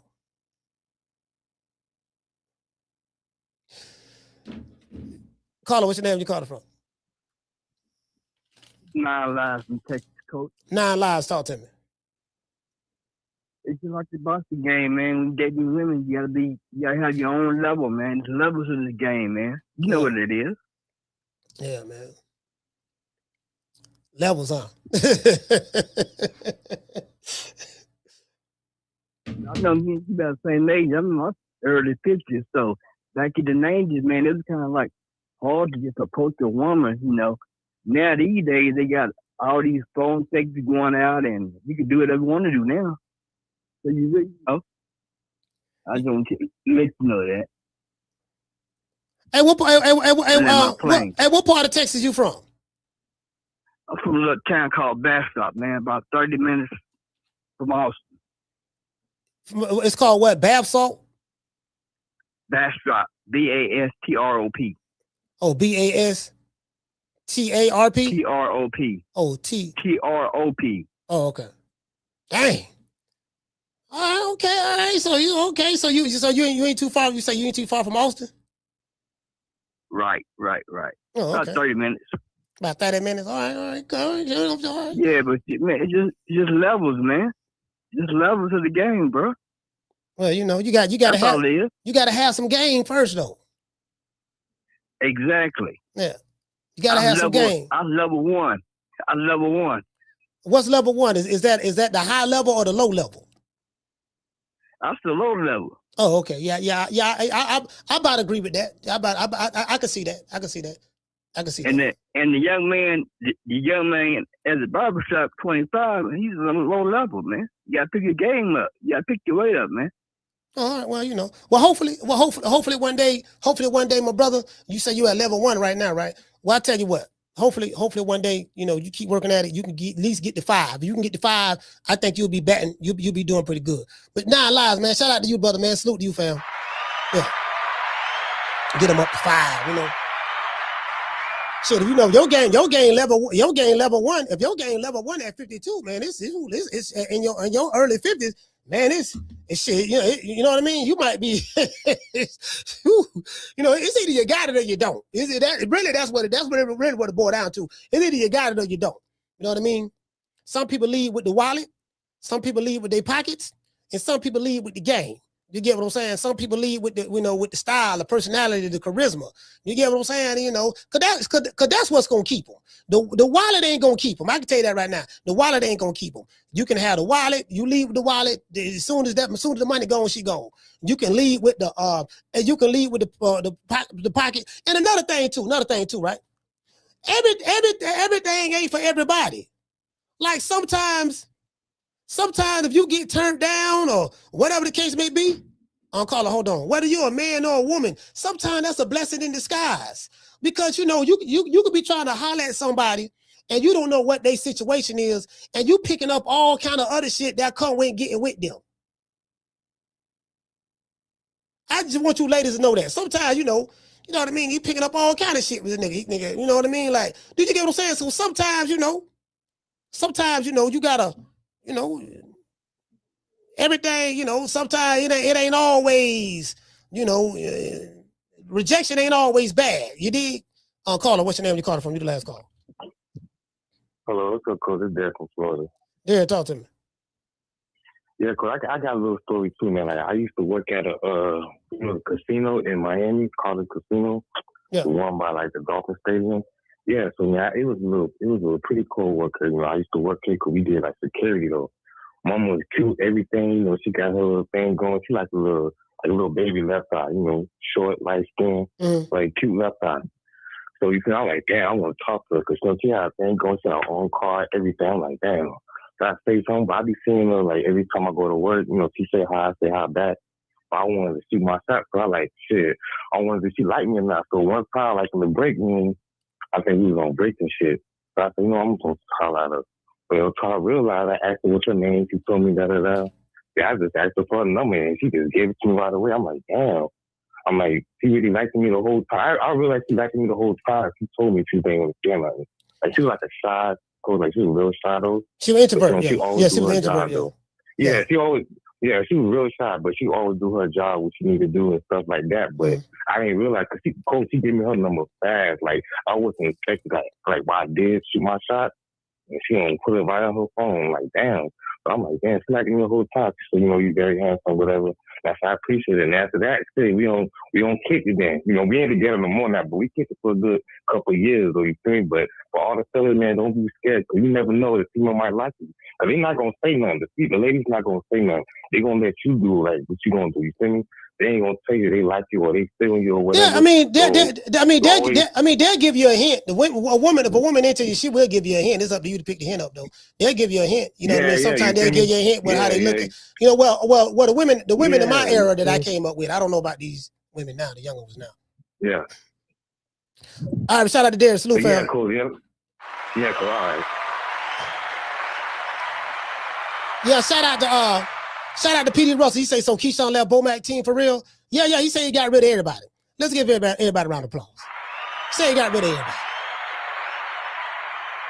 You know what we gonna do? You know what we gonna do? We gonna mess around and cause we gotta teach the jitterbugs.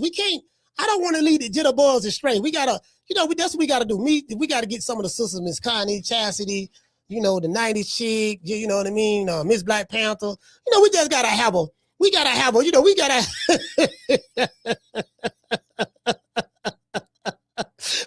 I mean? He said, yeah, man, she wanted to talk to me the whole time. He shot his shot, and then, I like 9 Lives from Texas. 9 Lives from Texas said that he's a 1. This game is a 1. And at least he's being honest with himself. You gotta be honest. And there is levels to this. There's levels to this. You gotta, like, if you ain't got no woman like no man who ain't got no confidence. Tell you that right now. You ain't got no confidence, goddamn it. It might be a woman, she might feel sorry for you. Child, girl, why you over there with him? Girl, I felt sorry for him. He was looking over there like an old little puppy dog, and nigga had some Buster Brown shoes on and some tight ass skinny jeans he got from Tank Davis and girl, I just felt sorry for him. You did, yeah. She done took him and cleaned him up, bought him a new outfit, bought him a PlayStation. Yeah, I bought him a PlayStation, girl. He at home on PlayStation right now, girl, waiting on me to get back home. You know what I'm saying, girl? He borrowed $75 from me. He ain't paid me back yet. You know what I mean? But girl, he be putting it down, girl. He be putting it down. He ain't paid me back yet, but True. Anyway, shout out to Mr. Nice. Hey, okay. Dropping that quarter over. Bam, dub on your boy. Hey, Leroy. Super chat received. Playtime's over, boy. He said he like Mark Morrison, Return of the Mac. He said we wasn't checking for you before the song. How you gonna say he calls Chaos? Calls him because him and Hitchins barking. Oh, okay. All right. Hey, shout out to we say Mega Cop. Hey, okay. Dropping that $2 super chat. He said the only people to beat Wilder were PED cheeks. Okay. Mega Cop said the only people beat Wilder were PED cheeks. All right. Do you have any receipts on that, sir? Hey, okay. Shout out to Corey from Miami, dropping that quarter of a dub. He said Kewshawn needs to look at the man in the mirror. You can't blame other people for your own BS. Facts. Shout out to Mr. AGR. Hey, okay. For gifting 10 people memberships. Y'all know what time of TI is, man. Let's hit them with the huggy. Down from the bar, there's a platform stage. People pimping, sharp as razor blades. Yeah, man, it is what it is, man. Yeah, Lord have mercy. Yeah, man, see one thing about me, let me tell y'all something. I'm gonna tell y'all some real shit. See the bubonic, right? I got it many names, indica, endo, different strands, bubonic, chronic, endo, whatever name you call it now. Gas, lie, whatever you want to call it, right? When you on this, you just ain't finna argue with a nigga about his opinion. You wanna argue? I can't argue with you. You mad. Look at you. You mad. I don't get paid to argue with you. Who is you? You ain't nobody. Yeah, see, when you on this, you just be chill, you be laid back. Again, if you want some confidence, I'm telling you, this is gonna give you the boss some confidence. There's some shit right here. Y'all need to get some of this shit. Let me see which one this is. This is gonna give you some confidence. Which one this is? See. Yeah, so this is called Alani Skunk. Alani Skunk. This shit'll get you some confidence. You got a tender on you want to holler at, but you scared. I get this one. Check this out, big boy. I got something for you. The stickiest of the icky. You want to smoke with the old boy Rick James? Yeah. Or you can get the RSO. You can get the RSO. You can get the RSO. This is the oil right here. You can get the RSO. Yeah, you know what I mean? Don't just come over here and holler at the old boy. I got you, baby boy. And guess what? Now, I can't talk for you. Well, I can talk for you, but I can't talk for you. It's like, you know what I mean? If it's a chick you trying to holler at, you're gonna have to put in work yourself. You get what I'm saying? So, you know, we just gotta show them. We just gotta show them how to talk. Now again, this 2025 women, I don't know. I don't know. I don't know about that. I don't know what they into, what they like. The 2025 women, I don't know about that. You get what I'm saying? I don't know how to talk to them, how to approach them, all that stuff there. Cause you can come up to them with some of the smoothest shit. You know what I mean? And they don't recognize the game. They don't, you know what I'm saying? So it's just a different breed of woman now. Things have changed, even right here in my city. My city didn't used to be like that. Now everybody bougie. True.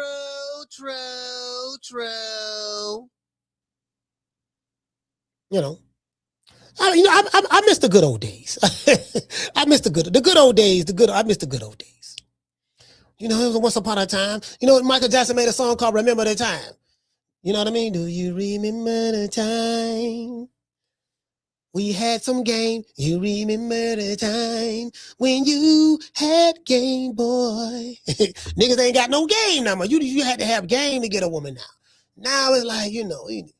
These niggas want to put, they got to buy this fake fugazi. Well, niggas always bought fake jewelry. That fake jewelry didn't just come in this. They had fake jewelry when I was coming up too. They had the fake jewelry. Cause you know, you want to look your best. You want to try to have on your best outfit. You want to have on some of your finest cologne or perfume. You know, you want to, probably want to get a gold teeth put in there. You might probably want to get a gold cap, put it in your mouth or something like that. And you get what I'm saying? Like back in my day, I used to have like a knot full of, I used to have like a knot full of wands. Like, you know, when I was in high school, I was like the ninth grade, like my freshman year in high school, because I used to go to school with like $500-$600 in my pocket. $500-$600. That was a lot. About $500-$600 at that time. We talking about 89. Talking about 88, 89. Nigga, I'm coming that motherfucker, nigga. I got about $500, $600, $700 in my pocket. What we used to do back then, right? We'll get $100, we'll get 100 ones. Go to the bank, get 100 ones, right? Nigga, I probably have like $500, right? But 400 is 20s. The other 100 is all, you know what $100 in one look like? And you put that stack in the middle. You get what I'm saying? And we used to put it in the, because back then they used to be pocket watching back then. You got a knot of money in your pocket right here in the front pocket. And the girls used to walk by and see the knot in your pocket and all that stuff. I had a friend of mine named Hollis. She used to always be patting pockets. Hollis would rub your pocket. She'd be like, oh, I see, you know what I mean? She'll talk to you. She used to smell real good too. She had a nice little Jerry curl. Hollis had a nice Jerry curl. It's like a candy curl. It smelled good. But yeah, you know what I mean? Like the chicks back then, you know what I mean? You got a knot full of money. Got a pie. I used to pull a knot out. You know what I mean?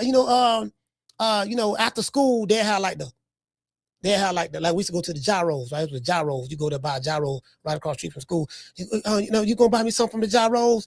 Yeah, well, I ain't gonna be there, but what, you want me to give you some money to go to gyros? Yeah, you give me some money. Her and her little friends right there. You pull the money out, you pull the knot of money out, right? I go to flipping it back. 20, 40, 60, 80, 100.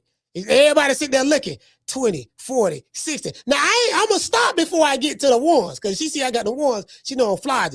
You know what? Here you go. He go a 20. Give him a 20. How much that is right there? Oh, that's about 1,500. That ain't about 1,500, $2,000. That's all. You got $2,000 in your pocket. It ain't much now. But here go 20. You know what I mean? We used to be flogging. We used to be flogging now. We used to be flogging too. Shout out to A-Style T. for being a member for 12 months. He said the 90s and the early 2000s was a place where you just had to be there. Facts. He said the best days for real. Yeah, you had to be there, fam. You had to be there. You had to be there. You know what I mean? Like, for real, though. You get what I'm saying? Facts. Hey, check this out. I'm finna give you young jitterball some game. I'm finna give you some game. If you want to work on your game and be around a bunch of women, work at a call center. Work at a call center. If you work at a call center, it ain't gonna be nothing but women in that motherfucking call center. Telling you. If you ever worked in a call center before, it go down at the call center. Tell you, just keep it on the low. Let's give everybody a round of applause. Yeah. You know, back in my day, we go to the hospital. You want to meet a woman, a good woman, go to the hospital. The nurses. Go to the drugstore. It used to be called Eckerd Drugs before they changed the name to CVS. Because a lot of the women back then was pharmacists. Go to the library.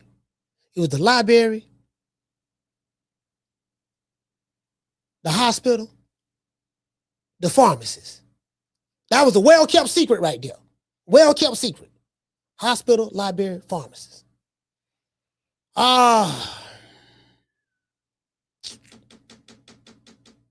Church. Church back then. Church.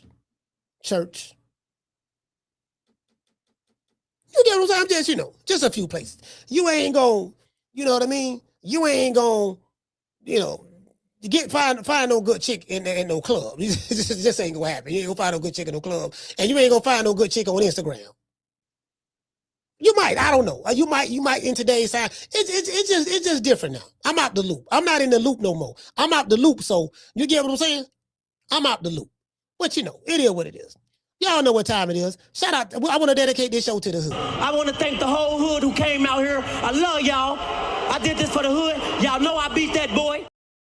Motherfuckers ain't got no game, man. You ain't got no game. You got to have game. You got to have a pretty smile. You got to have charm about yourself. You got to have that look. You got to have that confidence. Like, she going to pick up on all that.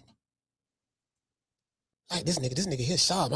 He ain't really my type. Because then too, like, a woman she may turn you down or accept you. Because she have a type. She may like a dude who may be a certain height or a certain build or got a certain complexion or whatever. It ain't now personal against you. You might not be her type.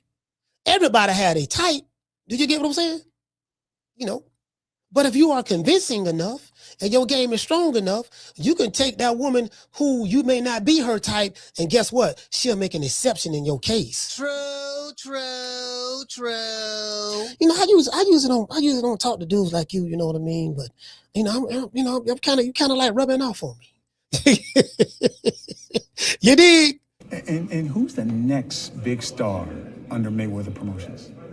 Ooh, we have quite a few young guns, as I say, and I don't want to leave any names out, but we have a great roster of young talent, and we've been very selective about what we're doing, again, because when you have, an abundance of fighters, it's hard to kind of focus on.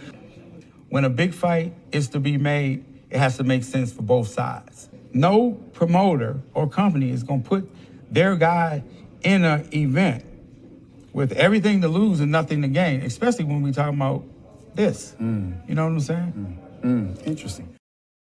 You ain't our type, but she made an exception. I don't know, girl. I don't know. It's just something about him, girl. Like, damn, I don't like the nigga, but it's just something about him.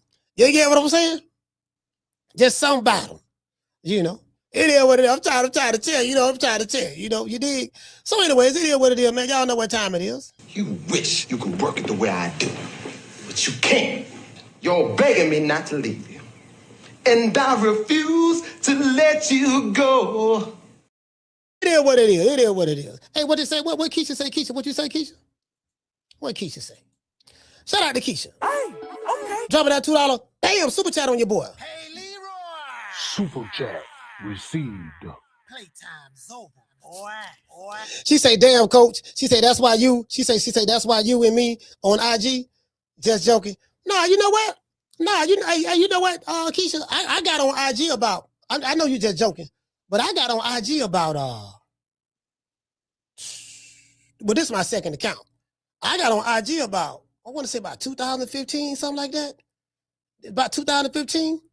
You know, it's just that, you know, I just know what goes on. I keep my ear to the streets. You get what I'm saying? I know what's going on. And, you know, I watch stuff. You know, I watch Instagram. I watch Twitter. I watch everything. I watch Instagram. I watch Twitter, watch YouTube. I'm subscribed to damn near every podcast. Club Shay, The Shade Room, The Breakfast Club. I was just watching them this morning. Kevin Samuels, you know, the divestment, the divested movement online. So I'm hearing what's going on with women, all the stuff, what they saying about men, and I'm hearing what men saying about women. I'm sitting there like a psychiatrist, you know, I'm just sitting there with my legs crossed like this here. I'm sitting there just taking notes. Okay, Abigail, talk to me. So tell me what happened. Well, coach, you know, it's Darren. Darren been getting on my damn nerves. And, you know, and I bought him the PlayStation, and all he want to do is play all the goddamn time. And I got third leg Tyrone. Now, third leg been trying to get at me for a minute, and I'm trying to be faithful to Darren. You know what I mean? But, you know, I heard third leg big boned it. I heard he big boned it. So, you know, so I'm trying to get with that, but I want to be right. I want to do right by Darren. What you think I should do, coach? It's okay, it seemed like you in a dilemma. Okay, so you say third leg. You say, what is his name? Third leg? Yeah, third leg. So third leg is big boned it. Okay, big boned. What do you mean by that? What does that mean? I don't know. You want to talk about in the third leg department. Oh, he's big boned it in the third leg department. Okay, yeah, I got you now. All right, so, and what about man at the house? What's up with him? Well, what about Darren at the house? Well, Darren, you know, he ain't really big boned it like third leg, but you know, he's a good man. You know, he be playing the PlayStation, but he do go to work. He help with the bills, but just when he come home, he don't touch me no more like he used to. He don't really touch me like that no more. And you know, he just want to play the PlayStation all the time and all that stuff there. But third leg is kind of like giving me the eye at the call center. Oh, you work at a call center? Yeah, okay, I know what's going on. True. Yeah, I know what's going on. Yeah, I know what's going on.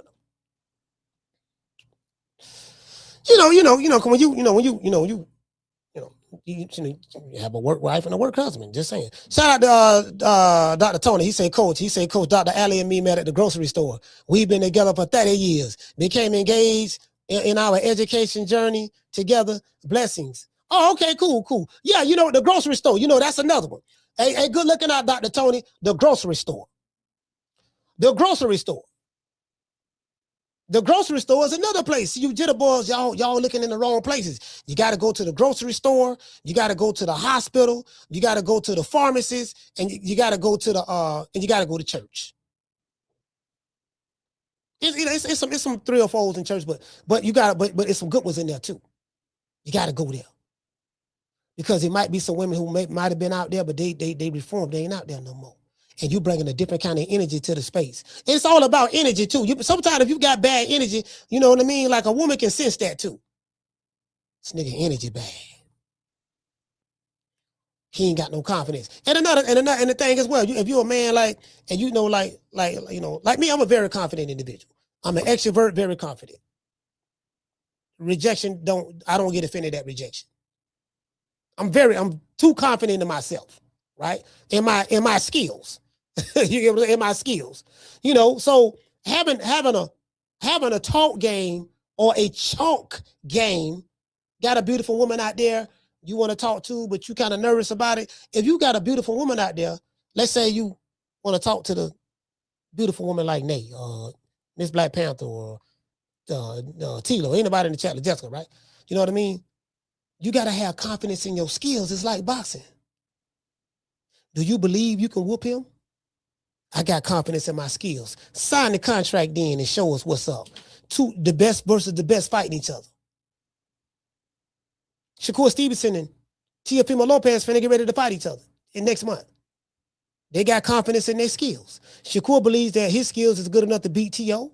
T.O. believes that his skills is good enough to beat Shakur. Let me ask you young men out there, how good is your skills? True. You know, if you don't feel confident in your skills, goddammit, then don't even waste your time. And I want you to hold on to God's unchanging hand, because he helped Joshua fight the battle of Jericho. Yes. He helped Daniel get out the lion's den. He helped Gilligan get off the island. Lord. Hey, we gotta start. Hey, you get what I'm saying? You got that's how you gotta look at it, fam. Like, what your skills looking like? What your skills looking like? You dig? There's nothing that I can do. Sorry, I moved my camera. There's nothing that I can do other than just be patient. Let these boys keep talking that smack, and me be who I am. Damn, phone number falling. My bad. Look. Hey, the Bomb Squad coming back. To this day. Y'all, I played y'all that video where Wilder said he real happy they got the phone call. He pacing back and forth. Guess what? Somebody in trouble. Don't ever forget, when I found you, you was strung out on coke. When I found you, you was like a big house, contemplating about killing yourself. So don't you ever forget who brought you to Big Time Box. I drugged you back. I brought you back. I provided food and put food on your table for your family to eat. And I'm doing it for the second time. So don't you ever forget that. Yeah, man. Y'all know what time it is, man. Debo coming. Come Debo. Who? Debo. What's up, y'all? What's up, Red? What you got on my 40, homie? Now, listen, now, if you got game like this dude, see this dude right here, this dude got some game. You want to know somebody who got some game? Dr. Umar. If I take your woman who never been out the United States a day in her life, if I take your woman who never been out the United States a day in her life, if I take your woman who never been out the United States a day in her life and take her with me, she spent a week in Africa with King Kong Alicious. She's going to spend a week in Africa with King Kong Alicious. Do you think she ever coming back home to you? Let's just be honest. If I take her on a ride with the prince, do you really think she coming back home to you? I'm going to drink to that. Next Negro who hate, I'm going to snatch your chick. Yeah, man, it is what it is, man. Y'all know what time of TI is, man. Like this woman right here. Like now, y'all want to hear some game? This some game. Watch how this woman starts to percolate a little bit on stage. Hey, woman. Listen here. Since your old man ain't got no heart, maybe you'd like to see a real man. I bet you stay up late every night dreaming you had a real man, don't you? I tell you what, bring your pretty little self over to my apartment tonight, and I'll show you a real man. See, that's some game right there. That's some game right there. She was thinking about it too. You could tell at that moment she thought about it. She kind of looked at him, felt a little uncomfortable, put her head down a little bit, but then she glanced back at him again. You know what I mean? She was thinking about it, but Rocky was there. Her husband was there, but she was thinking about it now. She thought about it. True. Shout out to Raymond. Hey, okay. For dropping that. Bam, dub on your boy. Hey, Leroy. Super chat received. Playtime's over, boy. He said, in case we forget, Debo Dev at 5. Debo Dev at 5. You dig? How in 36 months, of course, with one of my new investments, I would be making $300 million a month. But what investment is that? Just in real estate. I agree. Got you. And I'm heavy in real estate. I'm real heavy in real estate. Even though, I got my own liquid, if that means cash for those. I break it down in layman's terms. Even though I got a lot of cash. OPM. Okay. OPM. You don't always have to use your money. That's why it's very important for y'all to make sure y'all keep y'all credit right. Talk to us about that. Very important. Yeah, you know what I mean? Just y'all giving y'all some financial advice. I can't do it, but give it to Floyd. Floyd tell y'all how it's supposed to be. Booger Ray Leonard. Hey, hold on. Y'all want to hear a quick story about Booger Ray Leonard? And then we going to wrap it up. I'm going to give y'all a quick story about Booger Ray Leonard. Bob Arum, tell them about what happened with Booger Ray and Jay Prince. We were at dinner one night, and I got a call that there was a disturbance in my gym. And Floyd apparently had asked us not to do a fight in October, but to do it in December after James Prince's contract with him had run out. The disturbance in my gym was that some people came over with or without the knowledge of James Prince and proceeded to break a couple of heads of people in Mayweather's camp with baseball bats. And so the gym was splattered with blood. And Floyd came to my office the next day and he said, Prince wants his money from the fight that's coming up. So I said to Floyd, fine, if that's what you want, I'll write him a letter of credit. And Floyd said to me, Prince don't do no letters of credit. You better send the cash. So I wrote a check and I made a contract with Prince's lawyer, and he got paid the money that he was said he was entitled to as Floyd's manager. Hey, you know, them niggas in Houston now. You saw what they did now. They pulled up to Vegas. Sources say they had my dog Booger Ray tied up. Matter of fact, they had my dog Booger Ray. Now, I know people close to the situation, so y'all just got to take my word for it. I know people close to the situation, so just take my word for it. You know what I mean? So just back then, he had a sidekick. Around that time, doggone Floyd was trying to get out of his contract with Jay Prince. He was signed to Top Rank, and Floyd had to go to the white man, Bob Arum, and beg him to save him from the black man, Jay Prince, from Houston. So, you know, according to what Bob Arum is saying. So now, he ain't saying nothing about Booger Ray. Now, what he said was, he said that people, Jay Prince came in there, these people had some baseball bats, and they were busting a couple of heads with blood everywhere. Well, some of that blood, according to sources, was Booger Ray's blood. And they had Booger Ray tied up, duct-tied, hog-tied, and thrown in the trunk. They had him hog-tied, and they had his mouth duct taped, and they threw him in the trunk. And somehow, you know, Booger Ray had a cell phone on him, right? Somehow the duct tape came off his mouth when they threw him in the trunk, hog-tied him, and he was able to un-hog-tie himself because they had it tied tight. And he was in the trunk, and he reached in his pocket, and he called Floyd.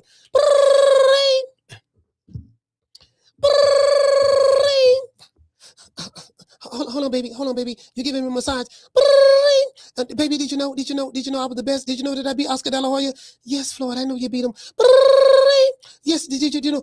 Floyd, are you going to answer the phone, baby? Wait a minute, baby. It can wait. I'm telling you about all of the great things that I've done. Floyd, you told me this for 50 times. Just answer the phone. Okay, baby. Hold on. Hello. Like I said before, Floyd. Yes, what is it, Leonard? Leonard, is that you? Yes, Floyd, it's me. Floyd, it's me. Leonard, what's wrong, Leonard? What's wrong? Why do you sound frantic? Floyd, they got me in the trunk, Floyd. Who got you in the trunk, Leonard? It's Jay Prince, Floyd. Oh, Jay Prince, what do you mean, Jay Prince? What is he trying to get his money? Yes, Floyd, it's his money, Floyd. Floyd, you're trying to keep from paying him, Floyd. And he came to the gym, his blood everywhere, Floyd. He beat everybody up with baseball bats, Floyd. I'm in the trunk of a car, Floyd. They say they got a ditch. They say they got a ditch in the desert waiting on me with my name on it, Floyd. And Floyd, please save me. Don't let him do me like this, Floyd. I love you, Floyd. I love you. Leonard, don't worry about it, Leonard. I'm going to save you. What is it that he want? He want his money, Floyd. He want the $1 million. What did you owe him? Oh my God. Floyd, you got the money, Floyd. You just paid $2 million for a Rolex. Just give him the money. I'm not going to do it. Wait a minute, Leonard. I'm going to call Bob. You know, oh, Floyd, wait a minute. Oh my God. They're taking the phone. They don't took the phone, right? God damn it. Floyd done went to the goddamn, Floyd done went to doggone Bob Arum house, knocking on the door. Boom, boom, boom, boom, boom, boom, boom, boom. Boom, boom, boom, boom, boom, boom, boom. Oh my gosh, who is this knocking on the door? Boom, boom, boom, boom, boom. It's 3:00 in the morning. I'm trying to get a Woody, and somebody's disturbing my peace. Boom, boom, boom, boom, boom, boom. Oh God, I'm gonna go downstairs. So Bob Arum opened the door. Floyd running. Soon as Bob opened the door, Floyd running to the arms of the white man, Bob Arum. You know, the Jew. Oh my gosh, Floyd, why are you hugging me like this? I don't get down like that, Floyd. I'm trying to get a boner. I don't know. Bob, help me, Bob, help me. What is it, Floyd? I got Leonard on the phone. They got Leonard. Who has Leonard? Jay Prince. They got him. What do you mean, Jay Prince got Leonard? They got him in the trunk.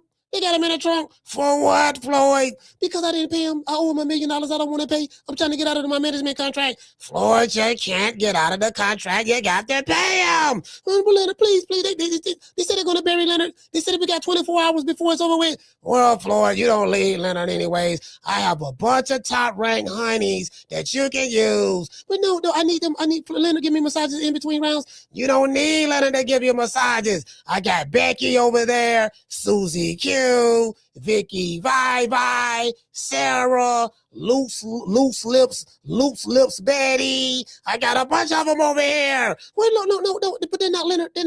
No one roasts my nipples the way Leonard does in between rounds. Floyd, what do you mean? I need him. Why do you think I'm undefeated? Bob? It's because of your talent. No, I need Leonard. Please save him. All right, Floyd. Call J Prince.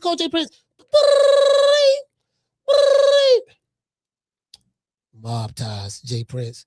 What's happening? Hey, Jay, this is Bob Bam. What's going on, Bob? Listen, I got Floyd right here crying like a bitch. I heard that you got Booger Ray Leonard. Yeah, I got him. You know, I got the nigga dog tied in the trunk. It's over with for him. Tell Floyd that I said he got to pay me my money. And, you know, I'm a type of man that, you know, when I do business, it's all about respect. You know, and I just feel that Floyd and Leonard, you know, don't respect me because he's trying to avoid paying me my money. All right, wait a minute, Jay, let me talk to Floyd. Floyd, what is it that he wants? He wants his money. All right, well, I tell him I send him his money. I give him a check. You know, J Prince, he don't do checks. You gotta give it to him. You gotta wire it to him. Wait a minute, hold on. Jay, is there any way I can mail you a check? No, man, I don't do checks. You got to wire me the money. Well, how much does he owe you? Well, he owed me $1 million, but I want to add on another $250,000 for pain and suffering. $250,000 on top of the $1 million? Yes. Other guy, you crazy? Pay me the money. Pay him the money, Bob. Please pay him.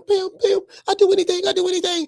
You said you'll do anything, Floyd? Yes, I'll do anything. Well, you know what I was trying to do before you got here. Whatever it takes. I'm trying to save Leonard.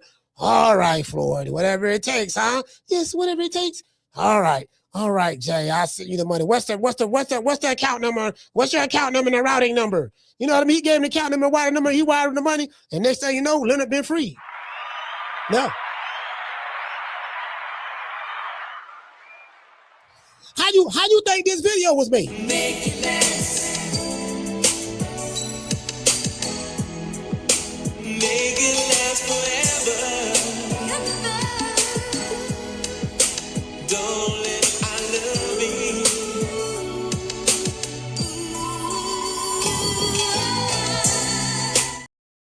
Nigga biting his bottom lip.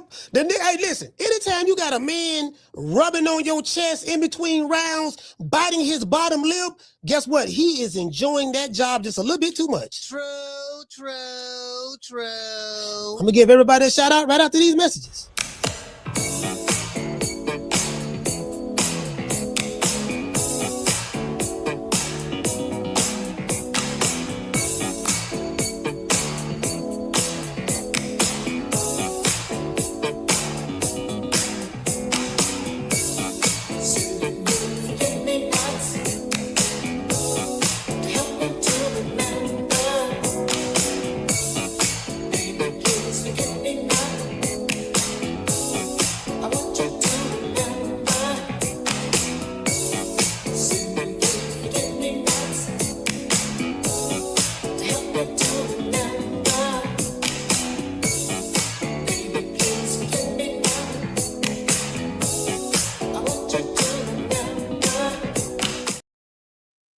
Hey man, shout out to Miss Black Panther. Hey, okay. Nate the Great. Hey, okay. Bishop Bullwinkle. Hey, okay. Shakur Hands. Hey, okay. Shout out to Big Money Walt. Hey, okay. Let's see who else we got in the building, man. Cooking with Sir Senior. Hey, okay. Master Goku. Hey, okay. Shout out to the Honey Dips. Hey, okay. The Tenderonis. Hey, okay. The PYTs. Hey, okay. Shout out to Summer in November. Hey, okay. Our money always getting money. Hey, okay. Shout out to Dr. Mario.